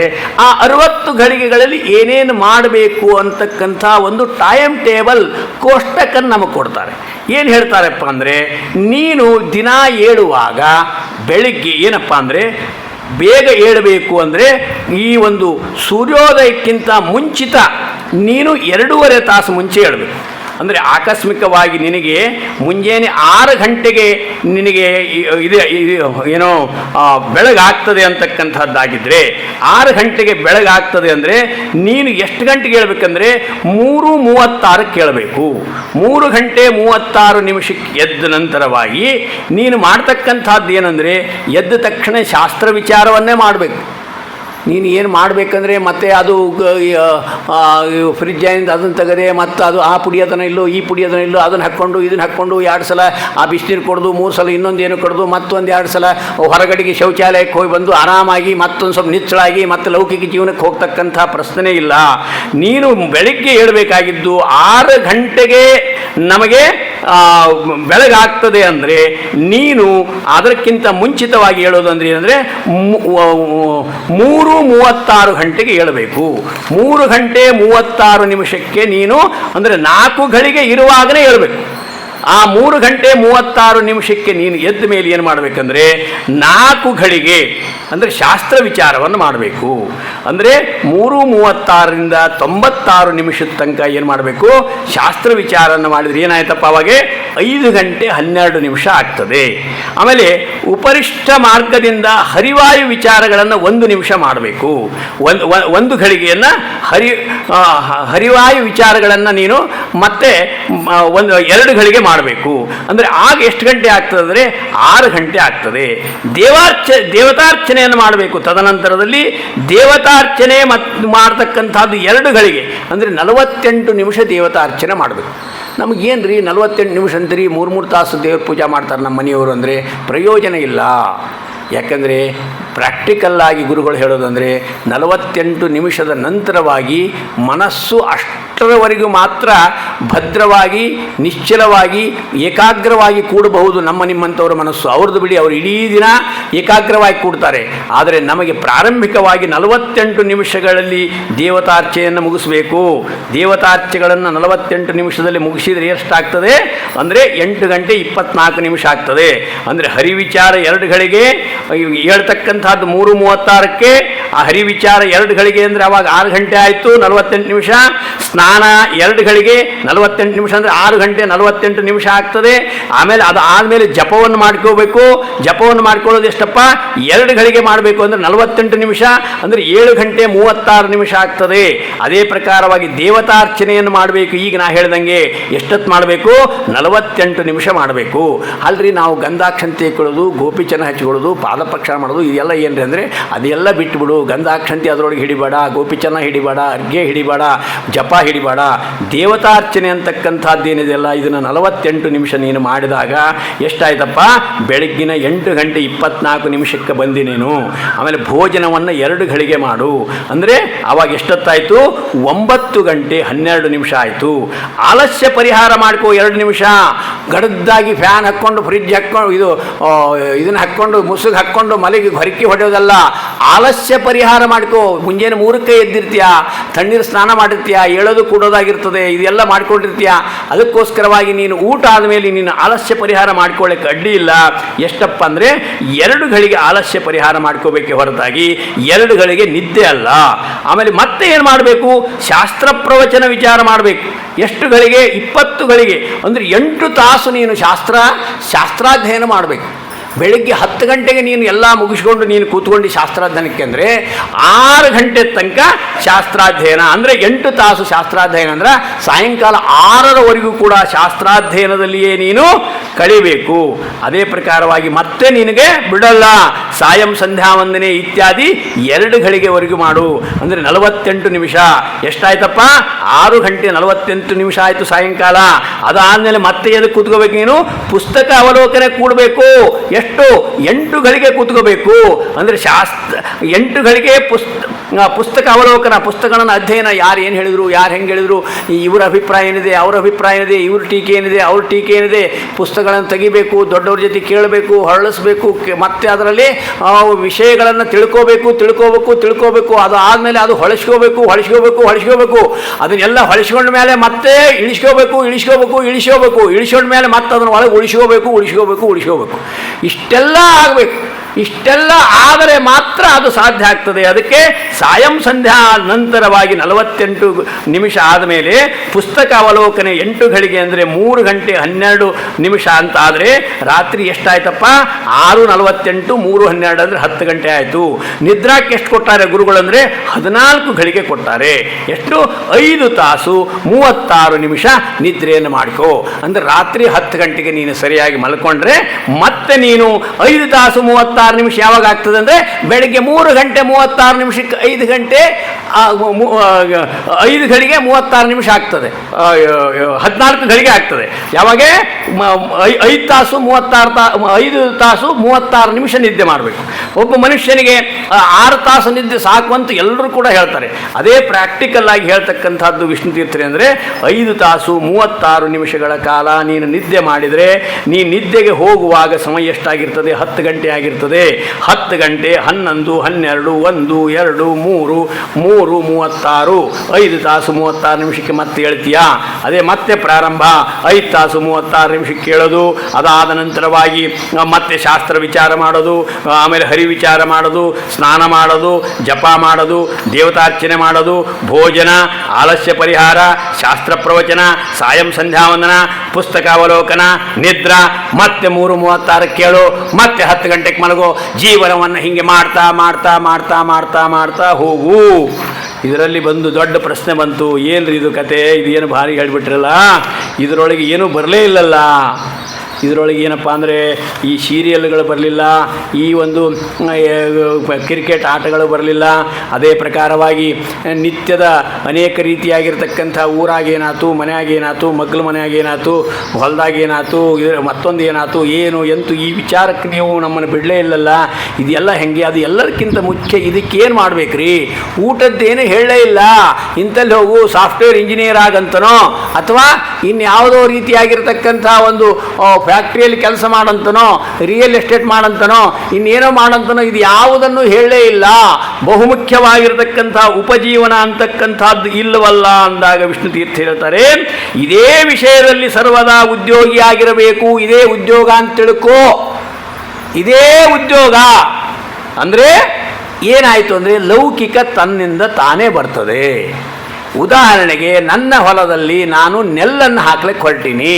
ನೆಲ್ಲು ಹಾಕಿನಿ, ಫಸ್ಟ್ ಕ್ಲಾಸ್ ನೆಲ್ಲಿದೆ, ಒಳ್ಳೆ ನೆಲ್ಲಿನ ಫಸಲಿದೆ. ಆ ನೆಲ್ಲನ್ನು ಏನು ಮಾಡ್ತೀನಿ ನಾನು ಅಂದರೆ ಮನೆಗೆ ತಂದು ನಾನು ನೆಲ್ಲನ್ನು ತಗೊಳ್ತೀನಿ. ಆದರೆ ನೆಲ್ಲನ್ನು ತರುವಾಗ ನನ್ನ ಆಕಳಿಗೆ ಹುಲ್ಲು ಬೇಕಾಗಿತ್ತು. ಆದರೆ ನಾನು ಆಕಳಿಗೆ ಹುಲ್ಲು ಅಂಥೇಳಿ ಪ್ರತ್ಯೇಕವಾಗಿ ಏನಾದರೂ ಮಾಡಿದ ನೀನು ನೆಲ್ಲನ್ನು ಬೆಳೆಯುವಾಗ ಹುಲ್ಲು ತನ್ನಷ್ಟಕ್ಕೆ ತಾನೇ ಮನೆಗೆ ಬರುವಂತೆ, ನೆಲ್ಲನ್ನು ನೀನು ಬೆಳೆಯಲಿಕ್ಕೆ ಹೊರಟಾಗೆ ನಿನಗೆ ಹುಲ್ಲು ತನ್ನಷ್ಟಕ್ಕೆ ತಾನೇ ಬರುವಂತೆ ಇದು ಎಲ್ಲವನ್ನು ಮಾಡುವುದರಿಂದ ಸಹಜವಾಗಿ ಲೌಕಿಕ ಆಗಲಿ ಅಥವಾ ನಿನಗೆ ಬೇಕಾಗಿರ್ತಕ್ಕಂಥ ದವಸ ಇರಲಿ, ಧಾನ್ಯ ಇರಲಿ, ಉಪಭೋಗಕ್ಕೆ ಬೇಕಾಗಿರ್ತಕ್ಕಂಥ ವಸ್ತ್ರ ಇರಲಿ, ಒಡವೆ ಇರಲಿ, ಇದು ಎಲ್ಲವೂ ಕೂಡ ತಾನೇ ಬರ್ತದೆ. ಆದರೆ ಯಾವಾಗ ನೀನು ಅದನ್ನು ಬೆನ್ನು ಹತ್ತಿಕೊಂಡು ಹೋಗ್ತೀಯೋ ಅದು ಇನ್ನೂ ದೂರ ಹೋಗ್ತದೆ. ಮಾತ್ರ ಅಲ್ಲ, ಅದು ಎಷ್ಟು ಬಂದರೂ ನನಗೆ ತೃಪ್ತಿ ಇಲ್ಲ, ಇನ್ನೂ ಬರಬೇಕಾಗಿತ್ತು. ಅಲಂಕಾರ ಕೂತಾಗೆ ನನ್ನ ಪಕ್ಕದವನಿಗೆ ಯಾವುದೋ ಒಂದು ಧೋತ್ರವನ್ನು ಒಳ್ಳೆ ಧೋತ್ರ ಕೊಟ್ಟಿರ್ತಾರೆ, ನನ್ನ ಧೋತ್ರ ನೋಡ್ಕೊತೇನೆ, ಅವನು ನೋಡ್ಕೊತೇನೆ. ಆ ಕೆಂಪು ಹಂಚಿಂದು ಭಾಳ ಚೆನ್ನಾಗಿತ್ತು, ಗುಲಾಬಿ ಹಂಚಿಂದು, ಅದು ನನಗೆ ಬಂದಿದ್ದು ಚಲೋ ಇತ್ತು, ಅದು ನನಗೆ ಬರಲಿಲ್ಲ, ಇದನ್ನು ಕೊಟ್ಟು ಅದನ್ನು ಇಸ್ಕೊಂಡ್ರೆ ಹೆಂಗೆ? ಈ ರೀತಿಯಾಗಿರ್ತಕ್ಕಂಥ ವಿಚಾರಗಳನ್ನು ಮಾಡ್ಲಿಕ್ಕೆ ಹೋಗಬೇಡ. ಧೋತ್ರವೇ ಇಲ್ಲದೆ ಇರತಕ್ಕಂಥವನು, ಬಟ್ಟೆ ಇಲ್ಲದೆ ಇರತಕ್ಕಂಥವನು, ಹೊಟ್ಟಿಗೆ ಏನೂ ಇಲ್ಲದೆ ಇರತಕ್ಕಂಥವನು ಬದುಕ್ತಾ ಇದ್ದಾನೆ. ಭಗವಂತ ಈ ಸನ್ನಿಧಾನದಲ್ಲಿ ಈ ಮನೆ ಮೇಲೆ ಕೂಡಿಸಿ ನನ್ನನ್ನು ತನ್ನ ಪ್ರಸಾದವನ್ನು ಕೊಡ್ತಾ, ಒಳ್ಳೆಯ ವಸ್ತ್ರವನ್ನು ಕೊಡ್ತಾ, ಮಾನ ಮರ್ಯಾದೆಗಳನ್ನಾದಿಗೆ ಕೊಟ್ಟು ನನ್ನನ್ನು ಉದ್ಧಾರ ಮಾಡ್ತಾ ಇದ್ದಾನೆ. ಯಾವ ಜನ್ಮದ ನನ್ನ ಒಂದು ಅನುಗ್ರಹವೋ ಭಗವಂತಂದು, ಯಾವ ಜನ್ಮದ ಪುಣ್ಯನೋ ಏನೋ ಗೊತ್ತಿಲ್ಲ. ಇವತ್ತಿನ ದಿವಸ ಸ್ವಾಮಿ ಹಿಂಗಿಟ್ಟಿದ್ದೀಯಲ್ಲಪ್ಪ, ಎಷ್ಟು ಆರಾಮವಾಗಿಟ್ಟಿದ್ದೀಯಲ್ಲ, ಏನು ತೃಪ್ತಿ ಅಂತ ಹೇಳಿ ನಿನ್ನ ಮನಸ್ಸಿನಲ್ಲಿ ನೀನು ಕಣ್ಣು ಮುಚ್ಚಿ ಯೋಚನೆ ಮಾಡು. ಕಣ್ಣು ತೆಗೆದು ಪಕ್ಕದವನಿಗೆ ಏನು ಕೊಟ್ಟಿದ್ದಾರೆ ಅಂತ ನೋಡಬೇಡ, ಅದು ದುಃಖಕ್ಕೆ ಕಾರಣ ಆಗಿದೆ. ನಿನ್ನ ಮನಸ್ಸಿನಲ್ಲಿ ನೀನು ಯೋಚನೆ ಮಾಡಿ ನೀನು ಆನಂದವನ್ನು ಅನುಭವಿಸ್ತಾ ಇದೆಯಾ, ಅದು ಸುಖಕ್ಕೆ ಕಾರಣ ಆಗಿದೆ. ಅದು ವಿಚಾರ ಮಾಡ್ತಾ ಇರತಕ್ಕಂಥದ್ದು ಏನಂದರೆ ಅದು ಸ್ವಾರ್ಥದ ವಿಚಾರ ಆಗ್ತದೆ. ಇದು ಏನಪ್ಪಾ ಅಂದರೆ ನಿನ್ನ ಒಂದು ನಿಸ್ವಾರ್ಥದ ವಿಚಾರ ಆಗ್ತದೆ. ಅದು ಅನಿಷ್ಟವಾಗಿರ್ತಕ್ಕಂಥದ್ದಕ್ಕೆ ನಮ್ಮನ್ನು ಕೊಂಡೊಯ್ತದೆ. ಇದು ಏನಂದರೆ ನಮಗೆ ಇಷ್ಟವಾಗಿರ್ತಕ್ಕಂಥದ್ದಕ್ಕೆ ಕೊಂಡೊಯ್ತದೆ. ಇದು ಏನಪ್ಪಾ ಅಂದರೆ ಸಕಾಮ ಕರ್ಮ ಅಂತ ಅನಿಸ್ತದೆ. ಅದು ಆದರೆ ಇದು ನಿಷ್ಕಾಮ ಕರ್ಮ ಅಂತ ಅನಿಸ್ತದೆ.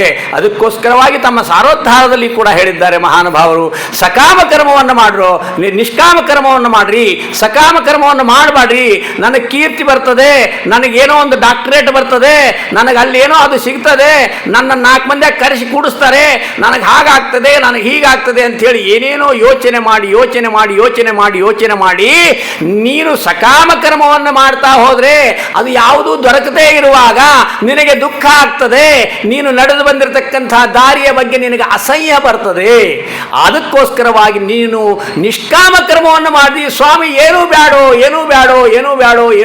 ಅಂತ ಯೋಚನೆ ಮಾಡ್ತಾ ಇದ್ರೆ ಒಂದು ಸಣ್ಣ ಹುಲ್ಲು ಕಡ್ಡಿ ಬಂದರೂ ಕೂಡ ಸಂತೋಷ ಆಗ್ತದೆ, ಒಂದು ಮಗು ಮಾತಾಡಿಸಿದ್ರು ಕೂಡ ಸಂತೋಷ ಆಗ್ತದೆ, ಒಂದು ಲೋಟ ನೀರು ಸಿಕ್ಕರೂ ಕೂಡ ಸಂತೋಷ ಆಗ್ತದೆ. ಇದು ಯಾವಾಗ ಆಗ್ತದೆ ಅಂದರೆ ಅದು ನಾನು ನಿಷ್ಕಾಮ ಕರ್ಮವನ್ನು ಮಾಡಿದಾಗ. ಒಬ್ಬ ಮನುಷ್ಯ ಯೋಚನೆ ಮಾಡ್ದ, ತಾನು ಆರಾಮಾಗಿ ಜೀವನವನ್ನು ಮಾಡ್ತಾ ಇದ್ದ. ಒಂದು ಸಂದರ್ಭದಲ್ಲಿ ಏನಾಯ್ತು ಗೊತ್ತಾ, ಅವನಿಗೆ ಊರಲ್ಲಿ ಒಬ್ಬ ಬಂದು ತಲೆಯಲ್ಲಿ ಹುಳ ಬಿಟ್ಟ. ಏನ್ರಿ ನೀವು ಇಷ್ಟು ಸಾಧನ ಮಾಡಿದಿರಿ, ಇಷ್ಟು ಮನೆಗೆ ಬಂದವರಿಗೆಲ್ಲ ಕೊಡ್ತೀರಿ, ದಾನ ಮಾಡ್ತೀರಿ, ಧರ್ಮ ಮಾಡ್ತೀರಿ, ಮತ್ತೊಂದು ಮಾಡ್ತೀರಿ, ಎಲ್ಲ ಮಾಡ್ತಾ ಇದ್ದೀರಲ್ಲ, ನಿಮಗೆ ಒಂದು ವಿಷಯ ಹೇಳ ಅಂದ. ಏನಪ್ಪ ವಿಷಯ ಹೇಳು ಅಂದ್ರೆ, ನೀವು ಇನ್ನೂ ಸಾಧನೆ ಮಾಡ್ತಾ ಹೋದ್ರೆ ಅಲ್ಲಿ ಆ ಒಂದು ದೊಡ್ಡದಾಗಿರ್ತಕ್ಕಂಥ ಒಂದು ಬಂಗಾರದ ಒಂದು ಪರ್ವತ ಇದೆ. ಆ ಬಂಗಾರದ ಪರ್ವತದಲ್ಲಿ ನಿಮ್ಮ ಹೆಸರನ್ನು ಬರೀತಾರೆ. ಸುವರ್ಣ ಅಕ್ಷರಗಳಂತ ಏನು ಹೇಳ್ತೀವಲ್ಲ, ಆ ರೀತಿಯಾಗಿ ಬಂಗಾರದ ಸುವರ್ಣಮಯವಾಗಿರ್ತಕ್ಕಂಥ ಪರ್ವತಕ್ಕೆ ನಿಮ್ಮನ್ನು ಕರ್ಕೊಂಡು ಹೋಗಿ ನಿಮ್ಮ ಹೆಸರನ್ನು ಬರೀತಾರೆ. ನೀವು ಈ ರೀತಿ ಸಾಧನೆ ಮಾಡಬೇಕು ಅಂತ ಹೇಳಿದಾಗ ಇವನಿಗೆ ತಲೆ ಆ ಕಡೆಗೆ ಹೋಯಿತು. ಓಹೋ, ನನ್ನ ಹೆಸರು ಬರಬೇಕು, ನಾನು ಬರಿಬೇಕು, ಅಲ್ಲಿ ಆ ಒಂದು ಸುವರ್ಣ ಪರ್ವತದಲ್ಲಿ ನಂದು ಅಜರಾಮರವಾಗಿರ್ತಕ್ಕಂಥ ಹೆಸರು ಉಳಿಬೇಕು. ಇವನು ಹೇಳೋದು ಸರಿ ಇದೆ, ನಾ ಎಲ್ಲ ಮಾಡ್ತಾ ಇದ್ದೀನಲ್ಲ, ಅದಕ್ಕೆ ಏನೇನು ಮಾಡಬೇಕಪ್ಪ ಅಂತ ಕೇಳಿದ. ಹಂಗೆ ಮಾಡಬೇಕು, ಹಿಂಗೆ ಮಾಡಬೇಕು, ಅದು ಮಾಡಬೇಕು, ಇದು ಮಾಡಬೇಕು ಅಂತ ಹೇಳಿದ. ಕಷ್ಟಪಟ್ಟು ಅವ ಹೇಳಿದ್ದನ್ನೆಲ್ಲವನ್ನು ದಾನ ಮಾಡಿದ, ಧರ್ಮ ಮಾಡಿದ, ಅನೇಕ ರೀತಿಯಾಗಿರ್ತಕ್ಕಂಥ ಆ ಒಂದು ವ್ರತ ಮಾಡಿದ, ನಿಯಮ ಮಾಡಿದ. ಎಲ್ಲವನ್ನು ಮಾಡ್ತಾ ಹೋದಾಗೆ ಅವನಿಗೆ ಒಂದು ದಿವಸ ಆ ಒಂದು ಸುವರ್ಣ ಪರ್ವತದಿಂದ ಒಂದು ಕರೆ ಬಂತು. ನೋಡಪ್ಪ, ನೀನು ಸಾಧನೆಯನ್ನು ಮಾಡಿದ್ದೀಯಾ, ನಮ್ಮ ಸುವರ್ಣ ಪರ್ವತಕ್ಕೆ ನೀನು ಬರಬಹುದು, ಅಲ್ಲಿ ಬಂದು ನಿನ್ನ ಹೆಸರನ್ನು ಬರೀಬಹುದು ಅಂದಾಗೆ ಇವನಿಗೆ ಬಹಳ ಖುಷಿ ಆಯಿತು. ಬಹಳ ಖುಷಿಯಾಗಿ ತಾನು ರಾತ್ರಿ ನಿದ್ದೆ ಮಾಡಲೇ ಇಲ್ಲ. ಇನ್ನೇನು ನಾಳೆ ಬೆಳಗ್ಗೆ ಹೋಗಬೇಕು, ನಾನು ಅಲ್ಲಿಗೆ ಹೋಗಿ ಸುವರ್ಣ ಪರ್ವತವನ್ನು ನೋಡಬೇಕು, ಅಲ್ಲಿ ನನ್ನ ಹೆಸರನ್ನು ಬರಿಬೇಕು, ಅಜರಾಮರವಾಗಿರ್ತಕ್ಕಂಥ ಹೆಸರು ನಂದಲ್ಲಿ ಆಗಿರಬೇಕು, ಎಲ್ಲರೂ ಕೂಡ ನೋಡಿ ಎದ್ದು ನಿಂತು ನೋಡಿದ್ರೆ ನನ್ನ ಹೆಸರೇ ಕಾಣಬೇಕು ಅಂತ ಕನಸನ್ನು ಕಂಡು ತಾನು ಏನು ಮಾಡಿದ, ಒಂದು ಒಳ್ಳೆಯ ಪೇಂಟರ್ನ ಕರೆಸಿ ಒಂದು ಪೇಂಟರ್ನ ಕರ್ಕೊಂಡು ತಾನು ಹೊಂಟ ಬರಿಬೇಕು ಅಂಥೇಳಿ. ಅವನ ಹಿಂದುಗಡೆಗೆ ಇವನು ಮುಂದುಗಡೆಗೆ ಪರ್ವತದ ಹತ್ರ ಹೋಗ್ತಾ ಇದ್ದಾನೆ. ಸುವರ್ಣ ಪರ್ವತದಲ್ಲಿ ಅಲ್ಲಿ ಯಾರೂ ಇಲ್ಲ, ಒಬ್ಬರೇ ಇದ್ದಾನೆ. ಅವನೇನು ಮಾಡ್ತಾ ಇದ್ದಾನೆ, ಕೈಯಲ್ಲಿ ದುರ್ಬಿನ್ ಹಿಡ್ಕೊಂಡಿದ್ದಾನೆ, ಇಲ್ಲಿ ಒಂದು ಬಕ್ಕಣದಲ್ಲಿ ಜೇಬಿನಲ್ಲಿ ಒಂದು ಟಾಚಿನ ಇಟ್ಕೊಂಡಿದ್ದಾನೆ. ಅವನು ಸುಮ್ಮನೆ ಹಿಂಗೆ ನಿಂತ್ಕೊಂಡ. ಇವನು ನೋಡಿದ ತಕ್ಷಣ ಪೇಂಟರ್ನ ಕರ್ಕೊಂಡು ಒಳಗಡೆಗೆ ಹೊರಟ. ನಿಂದ್ರಂದ ಅವನು. ಯಾಕೆ ಅಂದ. ಇಲ್ಲ, ಏನು ಮಾಡ್ತಾ ಇದ್ದೀರಿ? ನಾನು ಸಾಧನೆ ಮಾಡಿದ್ದೀನಿ, ನಿಮ್ಮ ಸುವರ್ಣ ಪರ್ವತದಿಂದ ಇಲ್ಲಿರ್ತಕ್ಕಂಥ ಕಮಿಟಿಯವರು ನನ್ನನ್ನು ಕರೆಸಿದ್ದಾರೆ, ಕರೆಸಿ ಈಗ ಹೆಸರು ಬರಿ ಅಂತ ಹೇಳಿದ್ದಾರೆ, ಹೆಸರು ಬರಲಿಕ್ಕೆ ಹೊಂಟೀನಿ. ಹೌದು ಗುರುಗಳೇ, ನೀವು ಒಳ್ಳೆ ಸಾಧನೆ ಮಾಡಿದ್ದೀರಿ, ಸಾಧಕರು, ಬಹಳ ಸಂತೋಷ ಆಯಿತು. ಆದರೆ ಒಳಗೆ ಸಾಧಕರನ್ನು ಮಾತ್ರ ಬಿಡೋದು ಅಂದ. ಓಹೋ, ಹಂಗ ಪೇಂಟರ್ ನಡಿ ನೀನಂದ. ಹೋಗುವಾಗ ಪೇಂಟರ್ ಹೇಳಿದ, ನೀನು ಹೊರಟು ಬಿಡು ಅಂತಂದ. ಆ ಪೇಂಟ್ ತೊಗೊಂಡು ಹೋಗಿ ತಾನು ಆನಂದವಾಗಿ ಗುಡ್ಡ ಫಳ ಫಳ ಫಳ ಫಳ ಹೊಳಿತಾ ಇದೆ. ಹೋಗಿ ಹತ್ತಬೇಕು ಅನ್ನಾಗ ಇಲ್ಲಿ ನಿಂತಿದ್ದಲ್ಲ ವಾಚ್ಮೆನ್, ಅವನಂದ, ಗುರುಗಳೇ ಬರ್ರಿ ಅಂದ. ಏನು ಅಂದರೆ, ನೀವು ಅಲ್ಲಿ ಹೋಗ್ತಿರಲ್ಲ, ನಿಮ್ಮ ಹೆಸರನ್ನು ಬೇಕಾದಲ್ಲಿ ಬರಿಬಹುದು, ಆದರೆ ಅಲ್ಲೇನಾದರೂ ನಿಮಗೆ ಹೆಸರುಗಳು ಕಂಡ್ರೆ ಅವು ಅಳುಕಬಾರ್ದು ಅಂದ. ಓ, ಅಷ್ಟೇನಾ? ಯಾರು ನನ್ನಷ್ಟು ಸಾಧನೆ ಮಾಡೋರು ಯಾರಿದ್ದಾರೆ, ಅದನ್ನ ಹೆಂಗೆ ಅಳಿಸೋಕ್ಕಾಗತ್ತೆ, ಯಾಕೆ ಚಿಂತೆ ಮಾಡ್ತೀಯಾ ಅಂಥೇಳಿ ಪೇಂಟನ್ನು ತೊಗೊಂಡು ಒಳಗಡೆಗೆ ಹೋಗ್ತಾನೆ. ಮೇಲ್ಗಡೆಗೆ ಹೋದ. ಪೇಂಟ್ ತೊಗೊಂಡು ಹಿಂಗೆ ಬರಿಬೇಕು ಅಂದಾಗ ಜೀರಿಗೆ ಚೆಲ್ಲಿದಂಗೆ ಆಗಿತ್ತು. ಸಣ್ಣ ಸಣ್ಣ ಅಕ್ಷರಗಳು ಕಾಣಿಸ್ತಾ ಇದ್ವು. ಅಲ್ಲೇನಪ್ಪ, ಪ್ರವೀಣ, ರಘು, ಗೋಪಾಲಾಚಾರ್, ಆ ರಾಜ, ಈ ರಾಜ, ಅಂಬರೀಷ್ ರಾಜ, ಮಗದೊಬ್ಬರು ಏನೇನೋ ಹೆಸರುಗಳು ನೋಡ್ತಾ ಹೋಗ್ತಾನೆ. ಬೆಳಿಗ್ಗೆನೆ ಹೋಗಿದ್ದಾನೆ, ಆ ಕಡೆ ಅಡ್ಡಾಡ್ತಾನೆ, ಈ ಕಡೆ ಅಡ್ಡಾಡ್ತಾನೆ, ಹುಚ್ಚಿಡಿದು ಹೋಯ್ತು. ನೋಡ್ತಾನೆ, ಎಲ್ಲ ಕಡೆಗಡೆ ಹೆಸರು. ಅವನು ಹೇಳಿದ್ದಾನೆ, ನೀನು ಒಬ್ಬನೇ ಹೋಗಬೇಕು, ನೀನು ಹೆಸರನ್ನು ಬರಿಬೇಕು, ಯಾವ ಹೆಸರು ಅಳಕಬಾರ್ದು ಅಂತಾನೆ. ನಾನು ದೊಡ್ಡದಾದ ಹೆಸರು ಬರಿಬೇಕಂತೀನಿ, ಏನಿದು ಹೆಸರುಗಳು ಅಂತೇಳಿ ಅವನನ್ನು ಹೋಗಿ ಕೇಳ್ತಾನೆ. ಏನಪ್ಪ ಇದು ಹೆಸರು ಯಾಕೆ ಬರೆದಿದ್ದೀರಿ ಅದರಲ್ಲಿ ಅಂಥೇಳಿ. ಇಲ್ಲ ಸ್ವಾಮಿ, ಅದು ಹೆಸರುಗಳು ನಿಮ್ಮಂಥವ್ರದೇ ಅಂದ. ನಮ್ಮಂಥವ್ರದೇ ಅಂದರೆ ಏನು ಸಾಧನೆ ಮಾಡೀನಿ ಅಂತ ಬರ್ತಾರಲ್ಲ ಅವರೆಲ್ಲರದ್ದು ಹೆಸರು, ಇವರೆಲ್ಲ ಸಾಧನೆ ಮಾಡ್ಯಾರ ಅಂದ. ಇವರೆಲ್ಲರೂ ಸಾಧನೆ ಮಾಡಿದ್ದಾರೆ ಸ್ವಾಮಿ ಅಂತ ಅವನು ಹೇಳಿದ. ಮತ್ತು ನನ್ನ ಗತಿ ಏನು ಅಂದ. ನೀವು ಬರಿಲ್ಲಿ ಅಂತ ಹೇಳಿದ. ಕರ್ಕೊಂಡು ಹೋದ. ಆ ದುರ್ಬಿನ್ನನ್ನು ಹಿಡಿದ. ಒಂದು ಹತ್ರ ಆ ಒಂದು ಮಣ್ಣು ತೆಗೆದ, ಸುವರ್ಣ ಪರ್ವತದಲ್ಲಿ ಮಣ್ಣು ತೆಗೆದು ತೋರಿಸಿದ. ಇಲ್ಲಿ ಒಂದು ಅರ್ಧ ಇಂಚ್ ಜಾಗ ಇದೆ, ಈ ಟಾಚಿನ ತೋಡ್ರಿ, ನಿಮ್ಮ ಹೆಸರು ಬರ್ಕೊಡ್ರಿ ಅಂದ. ಇವನಿಗೆ ತಲೆ ತಿರುಗಿ ಹೋತು. ಇಡೀ ಜನ್ಮ ಯಾವುದು ಸಾಧನೆ ಸಾಧನೆ ಸಾಧನೆ ಅಂದ್ಕೊಂಡು ನಾನು ಮಾಡಿದೆ. ಸುವರ್ಣ ಪರ್ವತದಲ್ಲಿ ನನ್ನ ಹೆಸರು ಬರಿಬೇಕು ಅಂಥೇಳಿ ನಾನು ಎಷ್ಟು ಕಷ್ಟಪಟ್ಟೆ. ಎಷ್ಟು ಜನ ಸಾಧಕರಿದ್ದಾರಲ್ಲ. ಅವನು ಸೊಕ್ಕು ಮುರಿತು. ಅವನು ಸೊಕ್ಕು ಸಂಪೂರ್ಣವಾಗಿ ಕೆಳಗಡೆಗೆ ಇಳಿದು ಹೋಗ್ಬಿಡ್ತು. ಅಯ್ಯೋ, ಇಷ್ಟು ಜನ ಸಾಧಕರಿದ್ದಾರೆ, ನಾನು ಮಾತ್ರ ಸಾಧಕ ಅಂತ ನಾನು ಶಾಸ್ತಿ ಬಡಿತಾ ಇದ್ದೆ. ನನ್ನ ಜನ್ಮ ವ್ಯರ್ಥ, ನಾನು ಅನ್ನೋದನ್ನು ಬಿಡಬೇಕು. ನನಗೆ ತಿಳಿಯದಂತೆ ಅನೇಕ ಜನ ಸಾಧಕರು ಇವತ್ತಿಗೂ ಕೂಡ ಇದ್ದಾರೆ ಅನ್ನೋದಕ್ಕೆ ನಾವು ಬದುಕಿದ್ದೇವೆ. ಸುಮಾರು 300-400 ವರ್ಷದ ಯತಿಗಳು ಋಷಿಗಳು ಇವತ್ತಿನ ದಿವಸ ಹಿಮಾಲಯದಲ್ಲಿ ಯಾರಿಗೂ ಕಾಣದಂತೆ ನಮ್ಮ ಎಲ್ಲರ ಒಂದು ಯೋಗಕ್ಷೇಮಕ್ಕೆ ಸಂಕಲ್ಪ ಮಾಡಿ ಅಲ್ಲಿ ಕೂತಿದ್ದಾರೆ ಹಿಮಾಲಯದ ಗುಡ್ಡದಲ್ಲಿ. ನಮಗ್ಯಾರಿಗೂ ಗೊತ್ತಿಲ್ಲ, ಆದರೆ ನಿತ್ಯವೂ ಕೂಡ ಅವರು ನಮ್ಮ ಯೋಗಕ್ಷೇಮಕ್ಕೋಸ್ಕರವಾಗಿ ಅವರು ಅಲ್ಲಿ ಜಪತಪಾದಿಗಳನ್ನು ಮಾಡ್ತಾ ಇದ್ದಾರೆ ಅನ್ನೋ ಕಾರಣಕ್ಕಾಗಿ ನಾವು ಸುಖವಾಗಿದ್ದೇವೆ ಹೊರತು ನನ್ನ ಮನೆಯನ್ನು ಚೆನ್ನಾಗಿ ಕಟ್ಟಿಸಿದ್ದೇನೆ, ಒಳ್ಳೆ ಸ್ವೆಟರ್ ಹಾಕ್ಕೊಂಡಿದ್ದೇನೆ, ಒಳ್ಳೆ ಟೊಪಿ ಹಾಕ್ಕೊಂಡಿದ್ದೇನೆ, ಬ್ಯಾಂಕ್ ಬ್ಯಾಲೆನ್ಸ್ ಬಹಳ ಚೆನ್ನಾಗಿದೆ, ನನ್ನ ಆರೋಗ್ಯ ಚೆನ್ನಾಗಿದೆ, ಹೀಗಾಗಿ ನಾನು ಆರಾಮಿದ್ದೇನೆ ಅಂತಲ್ಲ. ಕಣ್ಣಿಗೆ ಕಾಣದಂತೆ ಏನೂ ಬಯಸದಂತೆ ಅನೇಕರು ಇವತ್ತಿನ ದಿವಸ ಅಲ್ಲಿ ಮಾಡಿರ್ತಕ್ಕಂಥ ಆ ಒಂದು ತಪಸ್ಸಿನಿಂದ ನಾವು ಹೆಂಗೆ ಬದುಕ್ತೀವೋ ಆ ರೀತಿಯಾಗಿ ಅವನು ಅನ್ಕೊಂಡ ನನ್ನ ಜನ್ಮ ವ್ಯರ್ಥ.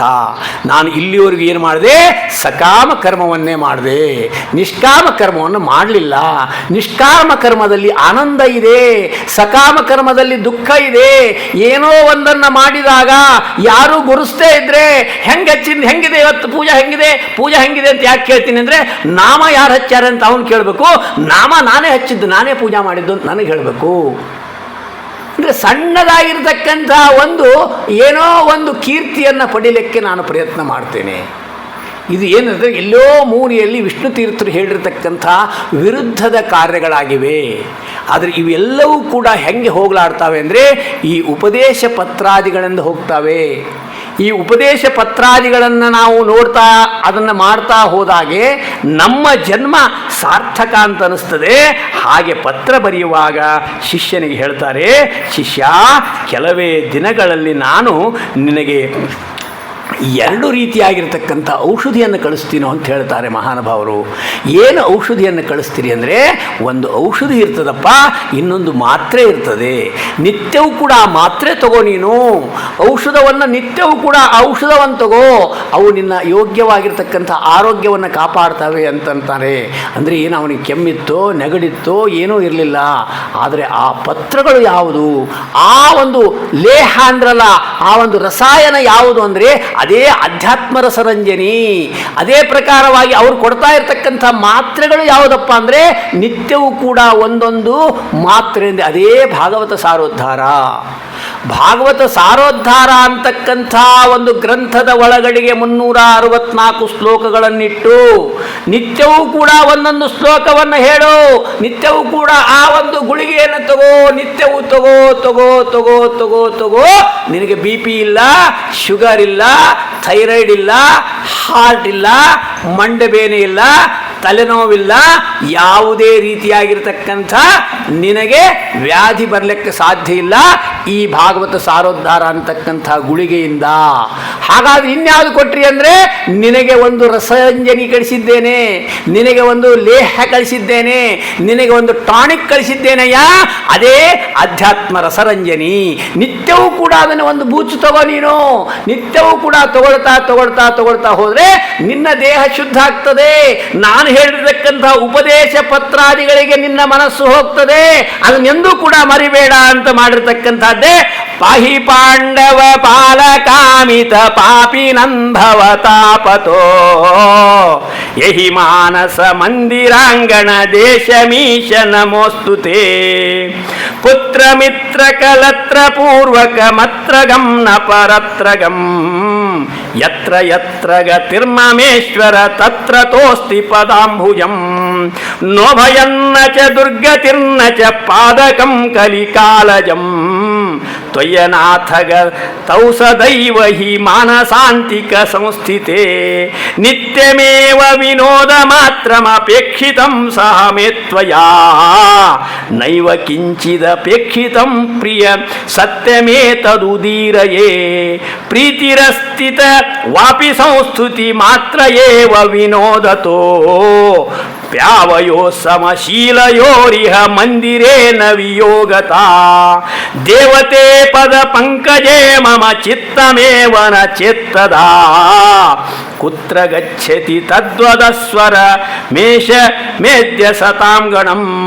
ಈ ರೀತಿಯಾಗಿ ಪಾಹಿ ಪಾಂಡವ ಪಾಲಕಾಮಿತ, ಪಾಂಡವರನ್ನ ತೋಳ್ತಾರ್ರಿ ಭಗವಾನ್ ಭಾವರು. ಏನು ಪಾಂಡವರ ರಕ್ಷಣೆ ಮಾಡಿದ್ದು ಅಂದರೆ ಪಾಹಿ ಪಾಂಡವ, ಪಾಂಡವರನ್ನು ರಕ್ಷಣೆ ಮಾಡಿರ್ತಕ್ಕಂಥ ಭಗವಂತ ಪಾಹಿ ಪಾಂಡವ ಪಾಲಕಾಮಿತ ಪಾಪಿ ನಂಭವ ತಾಪತೋ, ನೀನು ಮಾತ್ರ ನಮ್ಮನ್ನು ರಕ್ಷಣೆ ಮಾಡ್ತೀವಿ ಸ್ವಾಮಿ. ಆ ಪಾಂಡವರನ್ನು ವಿವಿಧವಾಗಿರತಕ್ಕಂಥ ಅನೇಕ ರೀತಿಯಾಗಿರತಕ್ಕಂಥ ಉಪದ್ರವಗಳು ಅಂದ್ರೇನು, ಕುಂತಿಯಿಂದ ಹಿಡಿದು ಆ ಕೂಸು ಪರೀಕ್ಷಿತ ಹೊರಗೆ ಬಂದು ಪರೀಕ್ಷಿತ ಮತ್ತೆ ಆ ಮೋಕ್ಷಕ್ಕೆ ಹೋಗೋವರೆಗೂ ಕೂಡ ಉಪದ್ರವ ಉಪದ್ರವ ಉಪದ್ರವ. ಅಂಥವರನ್ನು ರಕ್ಷಣೆ ಮಾಡಿರ್ತಕ್ಕಂಥ ನಿನಗೆ ನನ್ನಂಥವನ್ನೆಲ್ಲ ಏನು ಸ್ವಾಮಿ, ಕ್ಷಣ ಮಾತ್ರದಲ್ಲಿ ನೀನು ಉದ್ಧಾರ ಮಾಡ್ತೀನಿ ನನ್ನನ್ನು. ಯಾಕೆ ಗೊತ್ತಾ, ನಾನು ಆಕಸ್ಮಿಕವಾಗಿ ನನ್ನನ್ನು ಯಾರೋ ಉದ್ಧಾರ ಮಾಡ್ತಾ ಅಂದರೆ ಮಾಡೋಲ್ಲ ಸ್ವಾಮಿ, ಯಾರೂ ಮಾಡ್ಲಿಕ್ಕೆ ಸಾಧ್ಯ ಇಲ್ಲ. ಪುತ್ರ ಮಿತ್ರ ಕಲತ್ರ ಪೂರ್ವಕ ಮತ್ರಗಂ ನ ಪರತ್ರಗಂ ಯತ್ರ ಯತ್ರ ಗತಿರ್ಮಮೇಶ್ವರ ತತ್ರ ತೇ ಸ್ಪದಾಂಬುಜಂ. ಪುತ್ರರು ಮಿತ್ರರು ಕಳತ್ರು ಬಾಂಧವರು ಇವರು ಯಾರೂ ಕೂಡ ರಕ್ಷಣೆ ಮಾಡಲಿಕ್ಕಿಲ್ಲೋ ಭಗವಂತ. ಯಾಕೆ ಗೊತ್ತಾ, ಅನಾದಿಯಿಂದ ಅನಂತದವರೆಗೂ ನೀನು ನನ್ನ ಹಿಂದಿರತಕ್ಕಂಥವನು. ನನ್ನ ಹೆಂಡತಿ 20 ವರ್ಷ 30 ವರ್ಷ 40 ವರ್ಷ 50 ವರ್ಷ ನನ್ನ ಜೊತೆಗಿರ್ತಾಳೆ ಸ್ವಾಮಿ. ನನ್ನ ಮಗ 20 ವರ್ಷ 25 ವರ್ಷ 30 ವರ್ಷ 60 ವರ್ಷ ನನ್ನ ಮಗ ಇರ್ಬೋದು ಸ್ವಾಮಿ.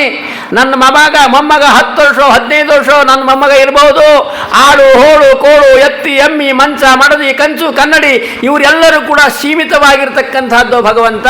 ನಾನು ಏನೋ ಒಂದು ಶೋಕೇಸ್ನಲ್ಲಿ ತಂದಿಟ್ಟರೆ ಅದು ನನ್ನ ಮುಂದೆ ನಾಶ ಆಗ್ತದೆ, ಇರದೇ ಇದ್ರೆ ಅದರ ಮುಂದೆ ನಾಶ ಆಗ್ತೀನಿ. ಯಾವುದೇ ವಸ್ತು ಇರ್ತಕ್ಕಂಥ ಸುತ್ತಮುತ್ತಲಿರ್ತಕ್ಕಂಥ ವಸ್ತುಗಳಿಗೆ 2 ದೋಷ ಇದೆ. ಒಂದು, ನಾನು ಅದರ ಮುಂದೆ ನಾಶ ಆಗ್ತೇನೆ, ಇರದೇ ಇದ್ದರೆ ಅದು ನನ್ನ ಮುಂದೆ ನಾಶ ಆಗ್ತದೆ. ಅವು ಎರಡೂ ಕಾಲಕ್ಕೂ ದುಃಖ ಆಗ್ತದೆ. ಮನೆಯಲ್ಲಿರ್ತಕ್ಕಂಥ ಒಂದು ಕನ್ನಡಿಯೋ ಒಂದು ಯಾವುದೋ ಒಂದು ಮೂರ್ತಿನೋ ಒಡೆದ್ರೆ ದುಃಖ ಆಗ್ತದೆ. ಅದು ನನ್ನ ಮುಂದೆ ಹೋಯ್ತು ಹೋಯ್ತು ಹೋಯ್ತು ಅಂತ. ಆಕಸ್ಮಿಕವಾಗಿ ತಂದಿರತಕ್ಕಂಥ ವಸ್ತುವಿನಿಂದ ನಾನು ಹೋದರೆ ಎಂಥ ಚಲೋ ಸಾಮಾನ ತಂದಿಟ್ಟ ಮಾರಾಯ, ಉಪಭೋಗ ಮಾಡ್ಲಿಕ್ಕಾಗಲಿಲ್ಲ. ಎಂಥ ಮನೆ ಕಟ್ಟಿಸ್ದ, ಇರ್ಲಿಕ್ಕಾಗಲಿಲ್ಲ. ಮೊನ್ನೆ ಮಗಳು ಲಗ್ನ ಮಾಡಿದ, ಆಕಿ ಮನ್ಯಾಗ 4 ದಿವಸ ಹೋಗ್ಲಿಕ್ಕಾಗಲಿಲ್ಲ. ಇದು ದುಃಖ. ಅಂದರೆ ನನ್ನ ಮುಂದೆ ಆ ವಸ್ತುಗಳು ನಾಶ ಆಗ್ತದೆ ಅಥವಾ ವಸ್ತುವಿನಿಂದ ನಾಶ ಆಗ್ತೀನಿ. ಅವುಗಳು ಕೊಡ್ತಾ ಇರತಕ್ಕಂಥ ಸುಖ ಏನಿದೆ ಕೃತ್ರಿಮವಾಗಿರ್ತಕ್ಕಂಥ ಸುಖ ಸ್ವಾಮಿ. ಅವು ಯಾವು ಕೂಡ ನನಗೆ ಪರಂಪರಾಗತವಾಗಿ ಕೊನೆಯವರೆಗೂ ಸುಖವನ್ನು ನಾವು ಕೊಡಲಾರವು. ಯಾಕಂದರೆ ಇದು ದೊಡ್ಡದಾಗಿರ್ತಕ್ಕಂಥ ಸಮುದ್ರದಲ್ಲಿ ಒಂದು ಸಾಸಿವೆ ಒಗದಂಗೆ ಸ್ವಾಮಿ. ಹೆಂಡತಿ ಏನೋ ಕೈ ಬಿಟ್ಲೋ ಹೋದ್ಲೋ ಅಥವಾ ಗಂಡ ಹೋದ್ನೋ ಸಮುದ್ರ ಆಗಿನ ಸಾಸಿವೆ ಯಾರು ಹುಡುಕಬೇಕು? ಮತ್ತಿನ್ನು ಯಾವ ಜನ್ಮಕ್ಕೋ ಎಲ್ಲೋ ಏನೋ ತೊಡು ಮಾಹಿತಿವೋ ಇಲ್ಲೋ ಗೊತ್ತಿಲ್ಲ ಭಗವಂತ. ಅದಕ್ಕೋಸ್ಕರವಾಗಿ ಅವ್ರು ಯಾರೂ ಕೂಡ ನಮ್ಮ ಹಿಂದೆ ಬರಲಾರರು. ಕೇವಲ ನೀನು ಮಾತ್ರ. ನಾನು ಆನೆಯಾಗಿದ್ದಾಗೆ, ನಾನು ಡೈನೋಸರ್ ಆಗಿದ್ದಾಗೆ, ನಾನು ಕತ್ತೆ ಆಗಿದ್ದಾಗೆ, ನಾನು ಹಂದಿ ಆಗಿದ್ದಾಗೆ, ನಾನು ಕುರಿ ಆಗಿದ್ದಾಗೆ, ನಾನು ಕೋಳಿ ಆಗಿದ್ದಾಗೆ, ನಾನು ಮಲಚರ ಆಗಿದ್ದಾಗೆ, ನಾನು ಜಲಚರ ಆಗಿದ್ದಾಗೆ, ನಾನು ಸೊಳ್ಳೆ ಆಗಿದ್ದಾಗೆ, ಇರಿಬಿ ಆಗಿದ್ದಾಗೆ, ಸಸ್ಯ ಆಗಿದ್ದಾಗೆ, ಏನಾಗಿದ್ದಾಗ್ಯೂ ಕೂಡ ಯಾವಾಗಲೂ ಕೂಡ ನನ್ನ ಹಿಂದೆ ತದೇಕ ಚಿತ್ತನಾಗಿರ್ತಕ್ಕಂಥವ್ನು ನೀನು. ಯಾಕಂದರೆ ಇದು ಅನಾದಿ ಕಾಲದ ಋಣಾನುಬಂಧ ಸ್ವಾಮಿ. ನನಗೆ ನಿನಗೆ ಇರ್ತಕ್ಕಂಥ ಈ ಅನುಬಂಧ ಇಂದು ಮುಂದಿಂದಲ್ಲ ಸ್ವಾಮಿ.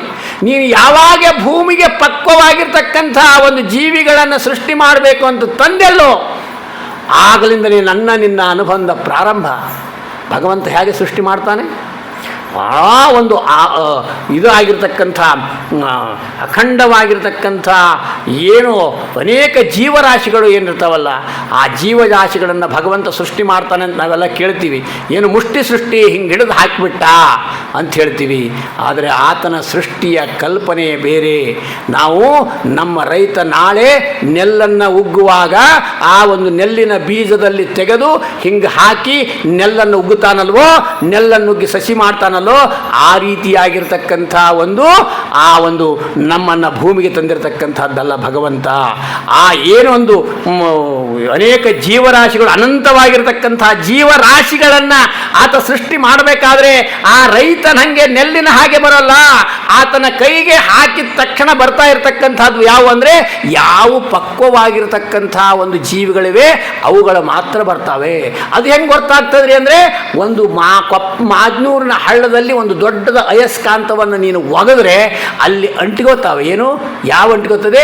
ಕೇವಲ ಆ ಆಕರ್ಷಣೆಗೆ ಆ ಒಂದು ಕೆಬ್ಬಣದ ಅಂಶ ಇರ್ತಕ್ಕಂಥ ಕೆಬ್ಬಣದ ತುಂತುರುಗಳು ಯಾವ ರೀತಿ ಅಂಟಿಗೋತಾವೋ, ನಮ್ಮ ಭಗವಂತ ಕೈ ಹಾಕಿ ಸೃಷ್ಟಿ ಮಾಡುವಾಗ, ಆ ಒಂದು ಅನಂತ ಜೀವರಾಶಿಗಳಲ್ಲಿ ಕೈ ಹಾಕಿ ಸೃಷ್ಟಿ ಮಾಡುವಾಗ ಯಾವ ಪಕ್ವ ಜೀವಿಗಳಾಗಿರ್ತಾವೋ ಅವುಗಳು ಮಾತ್ರ ಆತನ ಕೈಗೆ ಬಂದು ಆತ ನಮ್ಮನ್ನು ಸೃಷ್ಟಿ ಮಾಡ್ತಾನೆ. ಈ ರೀತಿಯಾಗಿ ನಾವು ಸೃಷ್ಟಿಗೆ ಬಂದಾಗಿನಿಂದ ಹಿಡ್ಕೊಂಡು ನಮ್ಮನ್ನು ಯಾವಾಗಲೂ ಕೂಡ ರಕ್ಷಣೆ ಮಾಡ್ತಾನೆ, ನಮ್ಮನ್ನು ನೋಡ್ತಾನೆ. ನಮ್ಮಲ್ಲಿ ತಾನು ತಾಯಿಯ ಗರ್ಭದಲ್ಲಿ ಹೋಗುವಾಗ ಸ್ವತಃ ತಾನೇನು ಮಾಡ್ತಾನೆ, ಆ ವಾಯುದೇವರ ಮೇಲೆ ಕೂತುಕೊಂಡು ಗರ್ಭ ಪ್ರವೇಶವನ್ನು ಮಾಡ್ತಾನೆ. ವಶವನ್ನು ಭಗವಂತ ಮಾಡಿ ಪ್ರಾಣದೇವರು ಬಂದಾರೆ ಅಂತ ಗೊತ್ತಾದರೆ ತತ್ವಾಭಿಮಾನಿಗಳು ಬರ್ತಾರೆ. ಆ ಒಂದು ಹೃದಯಕ್ಕೆ ಅಭಿಮಾನಿಯಾಗಿರ್ತಕ್ಕಂಥವನು, ಕಣ್ಣಿಗೆ ಅಭಿಮಾನಿಯಾಗಿರ್ತಕ್ಕಂಥವನು, ಕಿವಿಗೆ ಅಭಿಮಾನಿಯಾಗಿರ್ತಕ್ಕಂಥವನು, ಬಾಯಿಗೆ ಅಭಿಮಾನಿಯಾಗಿರ್ತಕ್ಕಂಥವನು, ಬುದ್ಧಿಗೆ ಅಭಿಮಾನಿಯಾಗಿರ್ತಕ್ಕಂಥವನು, ಕೈಕಾಲುಗಳಿಗೆ ಅಭಿಮಾನಿಯಾಗಿರ್ತಕ್ಕಂಥವನು, ಮಾಂಸಖಂಡಗಳಿಗೆ ಅಭಿಮಾನಿಯಾಗಿರ್ತಕ್ಕಂಥವನು, ಎಲ್ಲ ಆ ಒಂದು ಅಭಿಮಾನಿ ದೇವತೆಗಳು ಬಂದು ಬಂದು ಬಂದು ಬಂದು ಪ್ರಾಣದೇವರ ಹತ್ರ ಸೇರಿಕೊಂಡು ನಾನು ಒಂದು ರೂಪ ಆಗ್ತೇನೆ. ಆದರೆ ಆ ರೂಪಕ್ಕೆ ನನ್ನ ಅನೇಕ ಜನ್ಮಗಳಲ್ಲಿರ್ತಕ್ಕಂಥ ವೃತ್ತಾಂತ ಗೊತ್ತಿರ್ತದೆ.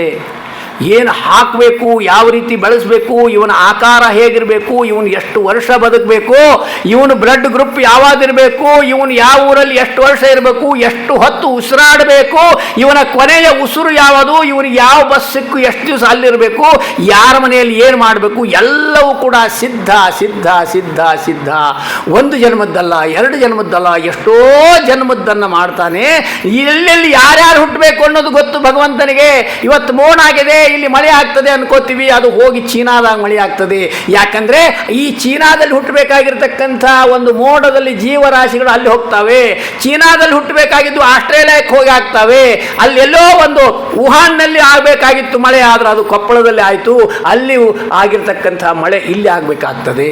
ಅಂದರೆ ಇದು ಎಲ್ಲವೂ ಕೂಡ ಅತ್ಯಂತ ವ್ಯವಸ್ಥಿತವಾಗಿ ಮಾಡ್ತಾ ಇರತಕ್ಕಂಥವ್ರು ಯಾರಂದರೆ ಪ್ರಾಣದೇವರ ಮೂಲಕವಾಗಿ ಭಗವಂತ ಮಾಡಿಸ್ತಾನೆ. ಇದಕ್ಕೆಲ್ಲವೂ ಕೂಡ ಅಭಿಮಾನಿಯಾಗಿರ್ತಕ್ಕಂಥವ್ರು ಪ್ರಾಣದೇವರಾಗಿದ್ದಾರೆ. ಅದಕ್ಕೋಸ್ಕರವಾಗಿ ಜೀವಿ ಹೋದ ಮೇಲೆ ಏನಾಗ್ತದೆ, ಮಲಿಗ್ಯಾರ್ರಿ, ಬೆಡ್ ರಿಡನ್ 3 ತಿಂಗಳಾಯಿತು, 6 ತಿಂಗಳಾಯಿತು, 8 ತಿಂಗಳಾಯಿತು, ಏನಾಯಿತು, ಕಿವಿನೇ ಇಲ್ಲರಿ. ಕಿವಿ ಇಲ್ಲ ಅಂದರೆ ಸತ್ತಾನ ಅನ್ನಲ್ಲ. ಇಲ್ಲ ಸ್ವಾಮಿ, ಕೈ ಹೋಗಿಬಿಟ್ಟಾವೆ, ಸ್ವಾಧೀನ ಇಲ್ಲ. ಕಣ್ಣು ಕಾಣಿಸಂಗಿಲ್ಲ, ಕಣ್ಣು ಹೋಗ್ಯಾವ ಅನ್ಬೋದು, ಕಿವಿ ಹೋಗ್ಯಾವ ಅನ್ಬೋದು, ಕೈ ಹೋಗ್ಯಾವ ಅನ್ಬೋದು, ಸ್ವಾಧೀನ ಇಲ್ಲ ಅನ್ನಬಹುದು. ಆದರೆ ಯಾವಾಗೇ ಮನುಷ್ಯನ ಉಸಿರಾಟ ನಿಲ್ತದೋ ಆಗ ಹೇಳ್ತಾರೆ ಸ್ವಾಮಿ ಪ್ರಾಣ ಹೋಯಿತು. ಅಂದರೆ ಪ್ರಾಣ ಅಂದರೆ ಮುಖ್ಯವಾಗಿರ್ತಕ್ಕಂಥ ಪ್ರಾಣ, ಮುಖ್ಯ ಪ್ರಾಣನೇ. ಎಲ್ಲ ರೀತಿಯ ಆ ಒಂದು ಅಭಿಮಾನಿ ದೇವತೆಗಳು ಹೋದರೂ ಕೂಡ ಇವನಿಗೆ ಒಂದು ಮರ್ಯಾದೆ ಇದೆ. ಇನ್ನೂ ಇದ್ದಾರ್ರಿ, ಇನ್ನೂ ಇದ್ದಾರ್ರಿ, ಇನ್ನೂ ಇದ್ದಾರೆ ಅಂತಾರೆ. ಯಾವಾಗ ಮುಖ್ಯ ಪ್ರಾಣ ಹೋದ ಅಂದರೆ ಮುಗಿದೈತ್ರಿ ಕೆಲಸ, ಎಳೆದೋಗಿರಿ ಅಂತಾರೆ. ಮುಖ್ಯ ಪ್ರಾಣ ಇರೋವರೆಗೂ ಅವನಿಗೆ ಮರ್ಯಾದೆ. ಆಚಾರ ಹೆಂಗಿದ್ದಾರಪ್ಪ, ಇಲ್ಲ ಏನಿಲ್ಲ ಮುಗಿತಾ ಆಯ್ತು ಹಾಗೆ ಮಾತಾಡ್ತೀನಿ. ಎಲ್ಲಿವರೆಗೂ ಮುಖ್ಯ ಪ್ರಾಣ ಆಕಸ್ಮಿಕವಾಗಿ ಹೋದರೆ ಅದು ಏನಾಗ್ತದೆ, ಶವ ಆಗ್ತದೆ. ಅದನ್ನು ಮುಟ್ಲಿಕ್ಕೆ ಹೆದರ್ತೇವೆ, ಅದನ್ನು ಮುಟ್ಟಿದರೆ ಸ್ನಾನ ಮಾಡ್ತೇವೆ. ಅದನ್ನು ಮುಟ್ಲಿಕ್ಕೆ ಯಾರೂ ಮುಂದೆ ಬರೋಲ್ಲ. ಅದನ್ನು ಹೋಗಿ ಮುಟ್ಟಿ ಹೋದವರು ಮತ್ತೆ ಬಂದು ಸ್ನಾನ ಮಾಡ್ತಾರೆ, ಜನಿವಾರ ಬದಲಿ ಮಾಡ್ಕೋತಾರೆ. ಅಷ್ಟೊಂದು ಅಪವಿತ್ರ ಯಾಕಾಗ್ತದೆ ಅಂದರೆ ಅಲ್ಲಿ ಮುಖ್ಯ ಪ್ರಾಣ ಇಲ್ಲ. ಮುಖ್ಯ ಪ್ರಾಣ ಇರೋದರಿಂದ ಅದಕ್ಕೆಲ್ಲ ರೀತಿಯಾಗಿರ್ತಕ್ಕಂಥ ಸೌಂದರ್ಯ, ಎಲ್ಲ ರೀತಿಯಾಗಿರ್ತಕ್ಕಂಥ ಮಾನ ಮರ್ಯಾದೆ ಅದು ಎಲ್ಲವೂ ಕೂಡ ತುಂಬಿಕೊಂಡು ಭಗವಂತ ಮುಖ್ಯ ಪ್ರಾಣನಿಗೆ ಆ ಒಂದು ಕಾರ್ಯವನ್ನು ವಹಿಸಿದ್ದ. ಅದಕ್ಕೋಸ್ಕರವಾಗಿ ನಾವು ನೇರವಾಗಿ ಭಗವಂತನ ಹತ್ರ ಹೋದರೆ ಭಗವಂತ ಸ್ವೀಕಾರ ಮಾಡೋಲ್ಲ. ಮುಖ್ಯ ಪ್ರಾಣ ಬೇಕ್ರಯ್ಯ. ಮುಖ್ಯ ಪ್ರಾಣನೇ ನಮಗೆ ಎಲ್ಲವೂ ಕೂಡ ಆಗಿದ್ದರಿಂದ ಯಾವುದೇ ದೇವಸ್ಥಾನ ಕಟ್ಟಲಿ, ಎಲ್ಲೇ ಮಾಡಲಿ, ಏನೇ ಮಾಡಲಿ, ಮೊದಲು ಏನಪ್ಪ ಅಂದರೆ ಮುಖ್ಯ ಪ್ರಾಣ. ಹನುಮಂತ ದೇವರಿಲ್ಲೇ ಇರತಕ್ಕಂಥದ್ದು ಊರೇ ಅಲ್ಲ. ಏನೇ ಒಂದು ಸಹಜವಾಗಿ ಸಣ್ಣದಾಗಿರ್ತಕ್ಕಂಥ ಗುಣ ಹೇಳೋದೇನೆಂದರೆ ಹನುಮಂತ ದೇವ್ರಿ, ಹನುಮಂತ ದೇವ್ರಿಗೆ ನಡ್ಕೊಡ್ರಿ, ಶನಿವಾರ ನಡ್ಕೊಡ್ರಿ, ಆಯ್ತವಾರ ನಡ್ಕೊಡ್ರಿ, ಈ ರೀತಿ ವಾರಗಳನ್ನು ಹೇಳ್ತೇವೆ. ಅಂದರೆ ನಮ್ಮ ಏನು ಶಾಸ್ತ್ರ ಇದೆ, ಈ ಶಾಸ್ತ್ರ ಅತ್ಯಂತ ಭಗವಂತನಿಗೆ ಪ್ರೀತಿ ಪಾತ್ರವಾಗಿರ್ತಕ್ಕಂಥದ್ದು. ಅದಕ್ಕೋಸ್ಕರವಾಗಿ ಭಗವಂತ ಮನುಷ್ಯರನ್ನು ಸೃಷ್ಟಿ ಮಾಡಿದ ನಂತರವಾಗಿ ಸುಮ್ಮನೆ ಕೂಡಲಿಲ್ಲ.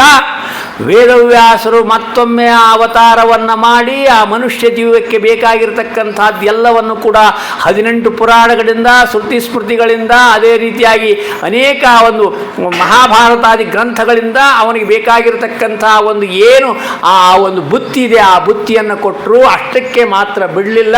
ಅದಾದ ನಂತರವಾಗಿ ಮಧ್ವಾಚಾರ್ಯರಿಗೆ ಆದೇಶ ಮಾಡಿದ್ರು, ನಾನು ಇಷ್ಟೆಲ್ಲ ಮಾಡಿದಾಗ್ಯೂ ಎಲ್ಲಿ ಎಡವಟ್ಟು ಮಾಡ್ಕೋತಾವೋ ಏನಪ್ಪ ಇವು ಹುಡ್ರು, ನೀನು ಹೋಗಿ ಒಂದು ಮತವನ್ನು ಸ್ಥಾಪನೆ ಮಾಡ್ಕೋ, ನೋಡು ಹೆಂಗೆ ಬೇಕು ಹಂಗೆ. ಒಬ್ಬ ನಾನಾ ದೇವ್ರಂತಾನೆ, ಒಬ್ಬ ದೇವರ ಇಲ್ಲಂತಾನೆ, ಒಬ್ಬ ಸಾಲ ಮಾಡಿ ತುಪ್ಪ ತಿನ್ನಂತಾನೆ, ಇನ್ನೊಬ್ಬ ಕರ್ಮನೇ ಇಲ್ಲಂತಾನೆ, ಇನ್ನೊಬ್ಬ ವೇದನೆ ಇಲ್ಲಂತಾನೆ, ಹೆಂಗೆ ಬೇಕು ಹಂಗೆ ಕೊಂಡಾಡ ಮಾಡ್ದಂಗೆ ಮಾಡ್ಯಾರೆ, ನೀನು ಹೋಗಪ್ಪ ಅಂಥೇಳಿ ಮಧ್ವಾಚಾರ್ಯರಿಗೆ ಆದೇಶ ಕೊಟ್ಟಾಗ್ಯೂ, ಮಧ್ವಾಚಾರ್ಯ ಅಷ್ಟೆಲ್ಲ ಮಾಡಿದಾಗ್ಯೂ ಕೂಡ ಮಧ್ವಾಚಾರ್ಯರಿಗೂ ಏನನ್ನಿಸ್ತು, ಇಲ್ಲಪ್ಪ ಸಾಧ್ಯ ಇಲ್ಲ, ಇನ್ನು ಮುಂದೆ ಬರ್ತಾ ಇರತಕ್ಕಂಥ ಪೀಳಿಗೆಗಳು ಇನ್ನೂ ಕೊಡಬಹುದು ಅಂಥೇಳಿ ಪದ್ಮನಾಭ ತೀರ್ಥರಿಂದ ಅದು ರಾಯರು, ಪದ್ಮನಾಭರು, ಅದೇ ಪ್ರಕಾರವಾಗಿ ರಘುತ್ತಮರು, ವಾಯುರಾಜರು, ವ್ಯಾಸರಾಜರು, ವಿಜಯರಾಯರು, ವಿಜಯಧ್ವಜರು, ಅದೇ ಪ್ರಕಾರವಾಗಿ ಅನೇಕ ರೀತಿಯಾಗಿರ್ತಕ್ಕಂಥ ಒಂದು ದೇವತೆಗಳ ದಂಡನ್ನೇ ಇಲ್ಲಿ ತಂದರು. ಆ ದಂಡಿನಲ್ಲಿ ಒಬ್ಬರಾಗಿರ್ತಕ್ಕಂಥ ಮನೋನಿಯಾಮಕರಾಗಿರ್ತಕ್ಕಂಥ ರುದ್ರಾಂಶರಾಗಿರ್ತಕ್ಕಂಥವರೇ ನಮ್ಮ ವಿಷ್ಣು ತೀರ್ಥರು. ಅವರನ್ನು ಕೂಡ 21 ಗ್ರಂಥವನ್ನು ರಚನೆ ಮಾಡಿ ಜನರನ್ನು ಉದ್ಧಾರ ಮಾಡಬೇಕು ಅನ್ನುವ ದೃಷ್ಟಿಯಿಂದ ಸಣ್ಣ ಸಣ್ಣ ಪತ್ರಗಳು ನಮಗೆ ಇಷ್ಟೊಂದು ನಮಗೆ ಸ್ವಾರಸ್ಯಕರವಾಗಿರ್ತಕ್ಕಂಥ ಆ ಒಂದು ಚಿಂತನೆಯನ್ನು ಕೊಡ್ತಾವೆ. ಅದಕ್ಕೋಸ್ಕರವಾಗಿ ಈ ಜನ್ಮ ಎಷ್ಟು ಸಾರ್ಥಕ ಅನ್ನೋದನ್ನು ನಾವು ತಿಳ್ಕೋಬೇಕಾಗ್ತದೆ. ಪ್ರತಿಯೊಬ್ಬರಿಗೂ ಇರ್ತದೆ ದುಃಖ, ಯಾರಿಗಿರಲ್ಲ ಹೇಳ್ರಿ? ದುಃಖ ಇಲ್ಲದೆ ಇರತಕ್ಕಂಥದ್ದೇ ಇಲ್ಲ. ಆದರೆ ಲೌಕಿಕವಾದ ದುಃಖಗಳನ್ನೇ ನಮ್ಮ ಒಂದು ಜೀವನದಲ್ಲಿ ನಾವು ಸರ್ವನಾಶ ಮಾಡ್ಕೊಳ್ಳೋಕ್ಕೆ ನಾವು ಬಳಸ್ಕೋಬಾರ್ದು. ಸ್ವಾಮಿ ಈ ಸಂದರ್ಭದಲ್ಲಿ ಹಿಂಗೆ ಇಟ್ಟಿದ್ದೀಯಲ್ಲ, ಆಯ್ತಪ್ಪ ಇಡು, ನನ್ನ ಜನ್ಮಾಂತರದ ಒಂದು ಆ ಸುಖ ದುಃಖಗಳಿಗೆ ನೀನಾದರೂ ಏನು ಮಾಡ್ತೀಯ ಸ್ವಾಮಿ, ಅದನ್ನು ಸಹಜವಾಗಿ ಸ್ವೀಕಾರ ಮಾಡ್ತೇನೆ ಅಂತಕ್ಕಂಥವ್ರು ನಾವಲ್ಲ, ಅನೇಕರಿದ್ದಾರೆ. ಆ ಒಂದು ಅನೇಕರು ಎಂಥವರಿದ್ದಾರೆ. ಸ್ವತಃ ಪರೀಕ್ಷಿತ ರಾಜನೇ ಹೇಳ್ತಾನೆ, ಸ್ವಾಮಿ ನೀನು ಈಗಿಟ್ಟು ಏನು ನನಗೆ ಹಾವು ಕಡಿಸ್ತಿದಿ ಅಂತ ಹೇಳಿ ನನಗೆ ಚಿಂತೆ ಇಲ್ಲ, ನನಗೆ ಪ್ರತಿ ಜನ್ಮದಲ್ಲಿಯೂ ಹಾವು ಕಡಿಲಿ. ಯಾಕೆಂದರೆ ಇಂಥ ಮಹಾತ್ಮರಾಗಿರ್ತಕ್ಕಂಥ ಶುಕಾಚಾರ್ಯರಂಥ ಅನೇಕ ಜ್ಞಾನಿವರೇಣ್ಯರ ಸಹವಾಸ ನನಗೆ ಸಿಗುತ್ತದೆ ಅಂತನ್ನೋದಾದರೆ, ಪ್ರತಿ ಜನ್ಮದಲ್ಲಿಯೂ ಕೂಡ ಇವರ ಒಂದು ಸಹವಾಸದಲ್ಲಿ ನಾನು ಸೇರಿಕೊಂಡು ಅವರಿಂದ ನಾನು ಏನಾದರೂ ಒಂದು ಶಾಸ್ತ್ರ ವಿಚಾರವನ್ನು ಕೇಳ್ತೀನಿ ಅಂತಕ್ಕಂಥದ್ದಾದರೆ ಪ್ರತಿ ಜನ್ಮದಲ್ಲಿಯೂ ಕೂಡ ನನಗೆ ಹಾವು ಕಡಿದ್ರು ನನಗೆ ದುಃಖ ಆಗೋಲ್ಲ. ಈ ರೀತಿಯಾಗಿರ್ತಕ್ಕಂಥ ಜೀವನವನ್ನು ಮಾಡಿರ್ತಕ್ಕಂಥ ಅನೇಕ ಆ ಭಾಗವತೋತ್ತಮ ಮಹಾಶಯರ ಒಂದು ಜೀವನ ಇದೆ. ಈ ಉಪದೇಶ ಪತ್ರವನ್ನು ನಿಮಿತ್ತವಾಗಿಟ್ಟುಕೊಂಡು ಭಾಗವತ ಸಾರೋದ್ಧಾರದ ವಿಚಾರಗಳು, ಅಧ್ಯಾತ್ಮ ರಸರಂಜನೆಯ ವಿಚಾರಗಳು, ನಮ್ಮ ಲೌಕಿಕ ವಿಚಾರಗಳು ಇವೆಲ್ಲರ ಮಧ್ಯದಲ್ಲಿಯೇ ನೀನು ಊರ್ಧ್ವಮುಖವಾಗಿ ಚಿಂತನೆಯನ್ನು ಮಾಡ್ತಾ ಭಗವತ್ಪರವಾಗಿರತಕ್ಕಂಥ ಯೋಚನೆಯನ್ನು ಹೇಗೆ ಮಾಡಬೇಕು, ತಕ್ಷಣದಲ್ಲಿಯೇ ಉಪದೇಶ ಪತ್ರವನ್ನು ಓದು. ಉಪದೇಶ ಪತ್ರವನ್ನು ಓದಿ ನಾಳೆ ಅದನ್ನು ಎಡಗೈಯಾಗಿ ಹಿಡ್ಕೊಂಡು ಮುಂಜಾನಿಂದ ಶುರು ಮಾಡಬೇಡ. ಅಭ್ಯಾಸ ಮಾಡು, ಅಭ್ಯಾಸ ಮಾಡು, ಅಭ್ಯಾಸ ಮಾಡು. ಈ ವರ್ಷ ಆಗಲಿಲ್ಲ, ಮುಂದಿನ ವರ್ಷ ಆಗಲಿಲ್ಲ, ಮುಂದಿನ 10 ವರ್ಷ ಆಗಲಿಲ್ಲ, 20 ವರ್ಷ ಆಗಲಿಲ್ಲ, ಮುಂದಿನ ಜನ್ಮ ಆಗ್ತದೆ. ಮುಂದಿನ ಜನ್ಮ ಆಗಲಿಲ್ಲ, ಅದರ ಜನ್ಮ ಆಗ್ತದೆ. ಅದರ ಮುಂದಿನ ಜನ್ಮ ಇದ್ರೆ ಇನ್ನೊಂದು ಮುಂದಿನ ಜನ್ಮ ಆಗ್ತದೆ. ಆದ್ರೆ ಯಾವಾಗಿದ್ರೂ ಕೂಡ ಅದು ಆದ ಮೇಲೆ ಮುಂದಿನದೆಲ್ಲ ಆಗ್ತದೆ. ಅದಕ್ಕೋಸ್ಕರವಾಗಿ ಈ ಮನಸ್ಸಿಗೆ ಅಭ್ಯಾಸ ಮಾಡಿಸು. ಒಂದು ಜನ್ಮದಲ್ಲಿ ಅಭ್ಯಾಸ ಮಾಡಿಸಿದರೆ ಇದು ಬಹಳ ಖೋಡದ, ಇದಕ್ಕೆ ಗೊತ್ತಿಲ್ಲ. ಇದಕ್ಕೆ ಜಪಕ್ಕಂತ ಕೂಡ್ತದೆ. ಕಣ್ಣು ತೆಗೆದಾಗ ಏನೇನು ಕಾಣಿಸೋದಿಲ್ಲ, ಕಣ್ಣು ಮುಚ್ಚಿದಾಗ ಎಲ್ಲ ಕಾಣಿಸ್ತದೆ. ಅಷ್ಟು ಕೋಡಿ ಜನ್ಮ ಇದು. ಕಣ್ಣು ಮುಚ್ಚಿದರೆ ಏನೇನು ಕಾಣೋದಿಲ್ಲ, ಕಣ್ಣು ತೆಗೆದಾಗ ಏನು ಕಂಡಿಲ್ಲ ಅವೆಲ್ಲ ಕಣ್ಣು ಮುಚ್ಚಿದಾಗ ಕಾಣ್ತಾವ್ರಿ. ಇಷ್ಟರ ಮಟ್ಟಿಗೆ ಖೋಡಿಯಾಗಿರ್ತಕ್ಕಂಥ ಈ ದೇಹ ಇದೆ. ಅದಕ್ಕೋಸ್ಕರವಾಗಿ ಇದನ್ನು ಜತನ ಮಾಡು, ಇದರ ಬಗ್ಗೆ ನೀನು ತ್ವರೆ ಮಾಡು, ತಕ್ಷಣದಲ್ಲಿ ಇದಕ್ಕೆ ಕ್ರಮ ಕೈಕೋ. ಅದಕ್ಕೋಸ್ಕರವಾಗಿ ಇದನ್ನು ಬಿಟ್ಟು ಇನ್ನೊಂದು ಮಾರ್ಗ ಇಲ್ಲ. ಹೆಂಗೆ ಮಾಡ್ಬೇಕ್ರಿ ಅಂತ ಗಾಬರಿ ಆಗಬೇಡ, ಟೆನ್ಷನ್ ಮಾಡ್ಕೋಬೇಡ, ಶುಗರು ಬಿ ಪಿ ಹೆಚ್ಚು ಮಾಡ್ಕೋಬೇಡ. ಹೌದು, ನಾನು ನಡೀತಾ ಇರತಕ್ಕಂಥದ್ದು ತಪ್ಪು ದಾರಿ ಇದೆ, ಇದು ದಾರಿ ಅಲ್ಲ. ವಿಷ್ಣು ತೀರ್ಥರು ಹೇಳಿದ್ರೆ ಮಾರ್ಗದಲ್ಲಿ, ಉಪದೇಶ ಮಾರ್ಗದಲ್ಲಿ ಹೋಗಬೇಕು. ಇಂದಾಗಲಿಲ್ಲ, ನಾಳೆ ಆಗಲಿಲ್ಲ, ಶುರು ಮಾಡ್ತೀನಿ. ಒಟ್ಟಾರೆ 60 ಗಳಿಗೆ ಮಾಡ್ಯಾರೆ, ಶಾಸ್ತ್ರಕ್ಕಿಟ್ಟಾರೆ, ಸಂಧ್ಯಾವಂದನಕ್ಕಿಟ್ಟಾರೆ, ಆಲಸ್ಯ ಪರಿಹಾರಕ್ಕಿಟ್ಟಾರೆ. ಈ ರೀತಿ ಅನೇಕ ರೀತಿಯಾಗಿರ್ತಕ್ಕಂಥ ಒಂದು ಭೋಜನಾದಿಗಳಿಗಿಟ್ಟಾರೆ, ನಿದ್ರೆಗಿಟ್ಟಾರೆ. ಇದಾದರೂ ತಲೆಯಲ್ಲಿ ಹೋಗಲಿ. ಇದನ್ನು ಇಟ್ಟಾರೆ ಮಾತ್ರ ಅಲ್ಲ, ಇದನ್ನು ಮಾಡ್ಕೊಂಡವ್ರು ಯಾರು ಉಪವಾಸ ಇಲ್ಲ ಅನ್ನೋದನ್ನು ತಿಳ್ಕೊ. ಇದನ್ನು ಮಾಡ್ತಾ ಕೂತಾರೆ ಅಂದರೆ ಉಪವಾಸ ಇಲ್ಲ.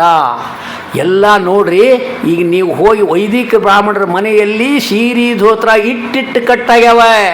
ಅದನ್ನು ತಾವು ಉಟ್ಕೊಳ್ಳಂತೆ ಇಲ್ಲ, ಮಂದಿ ಕೊಳ್ಳಕ್ಕೆ ಮನಸ್ಸಿಲ್ಲ.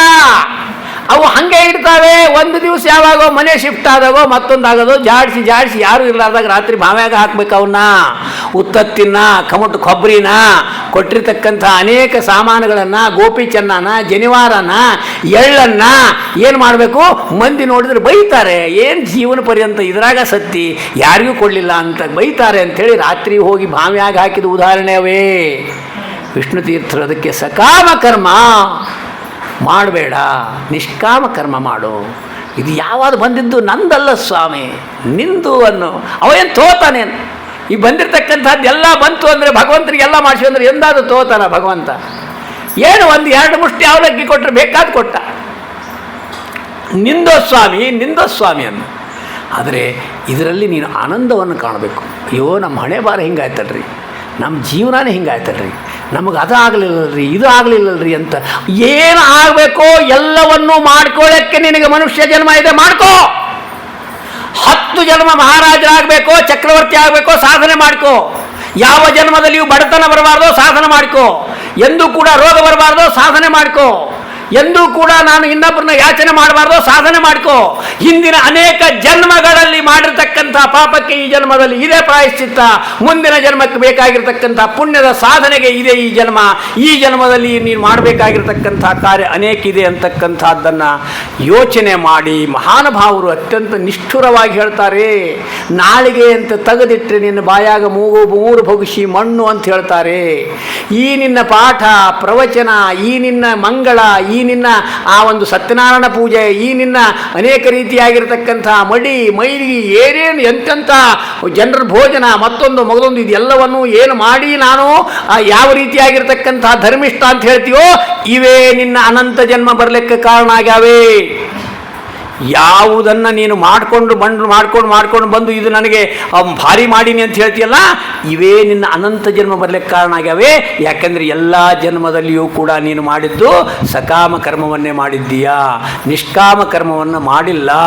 ಸಕಾಮ ಕರ್ಮವನ್ನು ಮಾಡಿ ಬೋರ್ಡ್ ಹಾಕ್ಕೊಂಡಿದ್ದೀಯಾ, ಹೆಸರು ಹಾಕ್ಕೊಂಡಿದ್ದೀಯಾ, ನಂದು ಅಂತ ಕೇಳ್ಕೊಂಡಿದ್ದೀಯಾ. ಅದೇ ಪ್ರಕಾರವಾಗಿ ನನ್ನನ್ನು ವಿಶೇಷವಾಗಿ ಗುರುತಿಸ್ರಿ ಅಂತ ಚಿಂತನೆ ಮಾಡಿದ್ಯಾ. ನೀನು ಹೊರಗಡೆಗೆ ನೀನು ಜ್ಞಾನ ಭಕ್ತಿ ವೈರಾಗ್ಯ ಸಿದ್ಧಾರ್ಥಂ ಎಲ್ಲ ಭಗವಂತಂದೆ ಅಂತ ನೀನು ಏನ ಅಂದರೂ ಕೂಡ, ದೊಡ್ಡ ನಕ್ಷಂತಿಯನ್ನು ಹಚ್ಕೊಂಡ್ರು ಕೂಡ, ಗೂಟದಂಥ ನಾಮವನ್ನು ಬಡ್ಕೊಂಡ್ರು ಕೂಡ, ಒಂದು ಗೇಣಿನ ಒಂದು ಧೋತ್ರವನ್ನು ಮೈ ಮೇಲೆ ಹಾಕ್ಕೊಂಡ್ರು ಕೂಡ, ಅಂಚಿನ ಧೋತ್ರವನ್ನು ನೀನು ಬರಿಗಾಲಿ ನಡೆದರೂ ಕೂಡ, ಗೆಣಸಿನ ನಾಮವನ್ನು ಹಾಕ್ಕೊಂಡ್ರು ಕೂಡ, ಇದು ಯಾವುದಕ್ಕೂ ಕೂಡ ಇದು ಫಲಕಾರಿ ಆಗೋದಿಲ್ಲ. ಒಳಗಡೆಗೆ ಏನು ನಡೀತಾ ಇದೆ ಅದಕ್ಕೆ ಉತ್ತರ ಕೊಡ್ತಾ ಇದೆಯಾ? ಅದಕ್ಕೆ ಸರಿಯಾದ ಉತ್ತರಗಳು ನಿನ್ನ ಹತ್ರ ಇದ್ರೆ, ನ್ಯಾಯವಾಗಿದ್ದರೆ ಅದು ಖಂಡಿತವಾಗಲೂ ನೀನು ಯಾವುದೇ ನಾಮವನ್ನು ಹಚ್ಚಿಕೊಳ್ಳದೆ ಇದ್ದರೂ ಭಗವಂತ ನಿನ್ನನ್ನು ಪ್ರೀತಿ ಮಾಡ್ತಾನೆ. ಆದರೆ ಎಲ್ಲ ಇದೆ, ಒಳಗಡೆಗೆ ನಡೆಯೋದೇ ಬೇರೆ ನಡೆದಿದೆ ಅಂದರೆ ನಮ್ಮಷ್ಟಕ್ಕೆ ನಾವೇ ಮೋಸ ಹೋಗ್ತೀವಿ. ಬೇರೆ ಯಾರು ನಮ್ಮನ್ನು ಮೋಸ ಮಾಡುವ ಅವಶ್ಯಕತೆ ಇಲ್ಲ. ಪ್ರತಿ ಕ್ಷಣದಲ್ಲಿಯೂ ಕೂಡ ನಮ್ಮನ್ನು ಮೋಸ ಮಾಡೋರು ಏನಂದರೆ ವಸಂತಾಚಾರೇ ಮೋಸ ಮಾಡಿಕೊಳ್ತಾರೆ. ಜನರು ಮೋಸ ಹೋಗ್ಯಾರ ಅಂತ ತಿಳ್ಕೊತಾರೆ, ನಿಜವಾದ ಮೋಸ ಹೋದವರು ಅವರೇ ಆಗಿರ್ತಾರೆ. ಈ ಚಿಂತನೆ ಈ ಏಕಾದಶಿಯ ದಿನದಂದು ಖಂಡಿತವಾಗಲೂ ಕೂಡ ಅವರ ಸಮ್ಮುಖದಲ್ಲಿದ್ದು ಅನೇಕ ವಿಷಯಗಳನ್ನು ಹೊಳಿಸಿದ್ದಾರೆ. ನಮ್ಮದು ಹೇಳುವ ಯೋಗ್ಯತೆ ಅಲ್ಲವೇ ಅಲ್ಲ. ಈ ಪೀಠವೇ ಹಾಗೆ.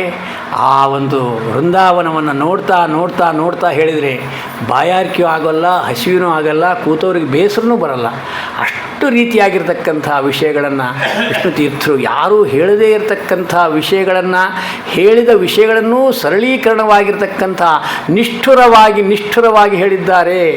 ನಮಗೆ ನಿಷ್ಠುರವಾಗಿ ಅವರಷ್ಟು ಯಾರೂ ಹೇಳಕ್ಕೆ ಸಾಧ್ಯ ಇಲ್ಲ. ಅನೇಕ ವಿಷಯಗಳನ್ನು ಇನ್ನೂ ನಿಷ್ಠುರವಾಗಿ ಹೇಳಿದ್ದಾರೆ. ಅದು ನಮಗೆ ಎಲ್ಲರಿಗೂ ಕೂಡ ಒಂದು ಪಾಠ ಅಂತ ಹೇಳ್ತಾ, ಈ ಮಹಾನುಭಾವರ ಸನ್ನಿಧಾನದಲ್ಲಿ ಕಳೆದ ಏಕಾದಶಿ ಮತ್ತು ಈ ಏಕಾದಶಿ ಇವತ್ತು ಕೂಡ ಪೂಜ್ಯರಾಗಿರ್ತಕ್ಕಂಥ ಆ ರಘೋತ್ತಮಾಚಾರ್ಯ ನಾಗಸಂಪಿಗೆಯವರು ಬರಬೇಕಾಗಿತ್ತು. ಆ ಕಾರಣಾಂತರವಾಗಿ ಅವರು ಸಾಯಂಕಾಲ ಬರ್ತಾರೆ ಅಂತಕ್ಕಂಥ ಒಂದು ಚಿಂತನೆಯಿಂದ ಬೆಳಗ್ಗಿನ ನಮ್ಮ ಶ್ರೋತೃಗಳಿಗೆ ಈ ರೀತಿಯಾಗಿ ಸುಮಾರು 26 ದಿನಗಳಿಂದ ಕೇಳ್ಕೊಂಡು ಬಂದಿರತಕ್ಕಂಥ ಅವರ ಮುಂದಗಡೆಗೆ ವಿಷ್ಣು ತೀರ್ಥರ ಆ ವಿಷಯಗಳನ್ನು ಏನಾದರೂ ಒಂದು ಸ್ಪಷ್ಟಪಡಿಸೋಣ ಅಂಥೇಳಿ ಯಾವ್ಯಾವುದೋ ಪುಸ್ತಕ ತಂದಿದ್ದೆ, ಏನೇನು ಹೇಳಬೇಕು ಎಂತೆಂತ ಹೇಳಬೇಕಂತೂ ವಿಷ್ಣು ತೀರ್ಥ ಹೇಳಿದ್ರು ನಾನು ಏನು ನುಡಿಸ್ತೀನಿ ಅದನ್ನೇ ಹೇಳು ಅಂತಕ್ಕಂಥ ಒಂದು ಚಿಂತನೆಯಿಂದ ಇವತ್ತಿನ ಈ ಒಂದು ಉಪನ್ಯಾಸವನ್ನು ನಿಮ್ಮೆಲ್ಲರ ಕೇಳಿರ್ತಕ್ಕಂಥವ್ರು ಮತ್ತು ಹೇಳಿರ್ತಕ್ಕಂಥವರ ಪರವಾಗಿ ವಿಷ್ಣು ತೀರ್ಥರ ಅಂತರ್ಯಾಮಿಯಾಗಿರ್ತಕ್ಕಂಥ ಆ ಒಂದು ಗೋಪಾಲಕೃಷ್ಣನಿಗೆ ಸಮರ್ಪಣೆಯನ್ನು ಮಾಡೋಣ.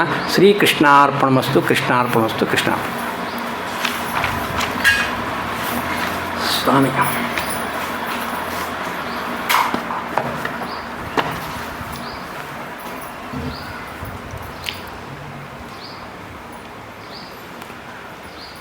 ನಾರಾಯಣಾಯ ಪರಿಪೂರ್ಣಗುಣಾರ್ಣವಾಯ ವಿಶ್ವೋದಯಸ್ಥಿತಿಲಯೋ ನಿಯತಿಪ್ರದಾಯ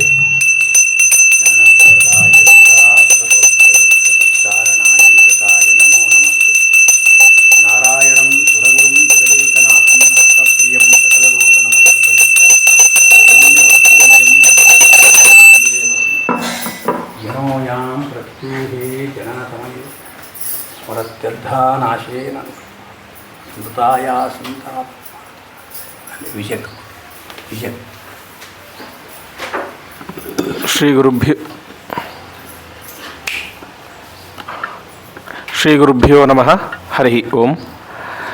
ಏಕಾದಶಿಯ ಈ ಒಂದು ಪರಮ ಪವಿತ್ರವಾದಂತಹ ಕಾಲದಲ್ಲಿ ವಿಷ್ಣುತೀರ್ಥರು ಅನೇಕ ಪತ್ರಗಳನ್ನು ನಮಗೆ ರಚನೆ ಮಾಡಿಕೊಟ್ಟಿದ್ದಾರೆ.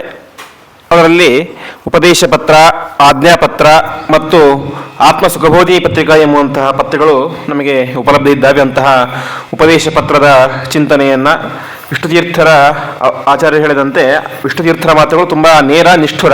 ಅದರಿಂದ ಎದುರಿದ್ದರಿಗೇನು ಬೇಜಾರಾಗುತ್ತೆ, ಅದನ್ನು ವಿಷ್ಣುತೀರ್ಥರು ನೋಡೋದಿಲ್ಲ. ಅವರಿಗೆ ಉದ್ದೇಶ ಏನು, ಎದುರುಗಡೆ ಇದ್ದಂಥ ವ್ಯಕ್ತಿಗೆ ನನ್ನ ಮಾತಿನಿಂದಾಗಿ ಬೇಜಾರು ಪರವಾಗಿಲ್ಲ, ಉದ್ಧಾರ ಆಗ್ತಾನೆ ಅಂತ.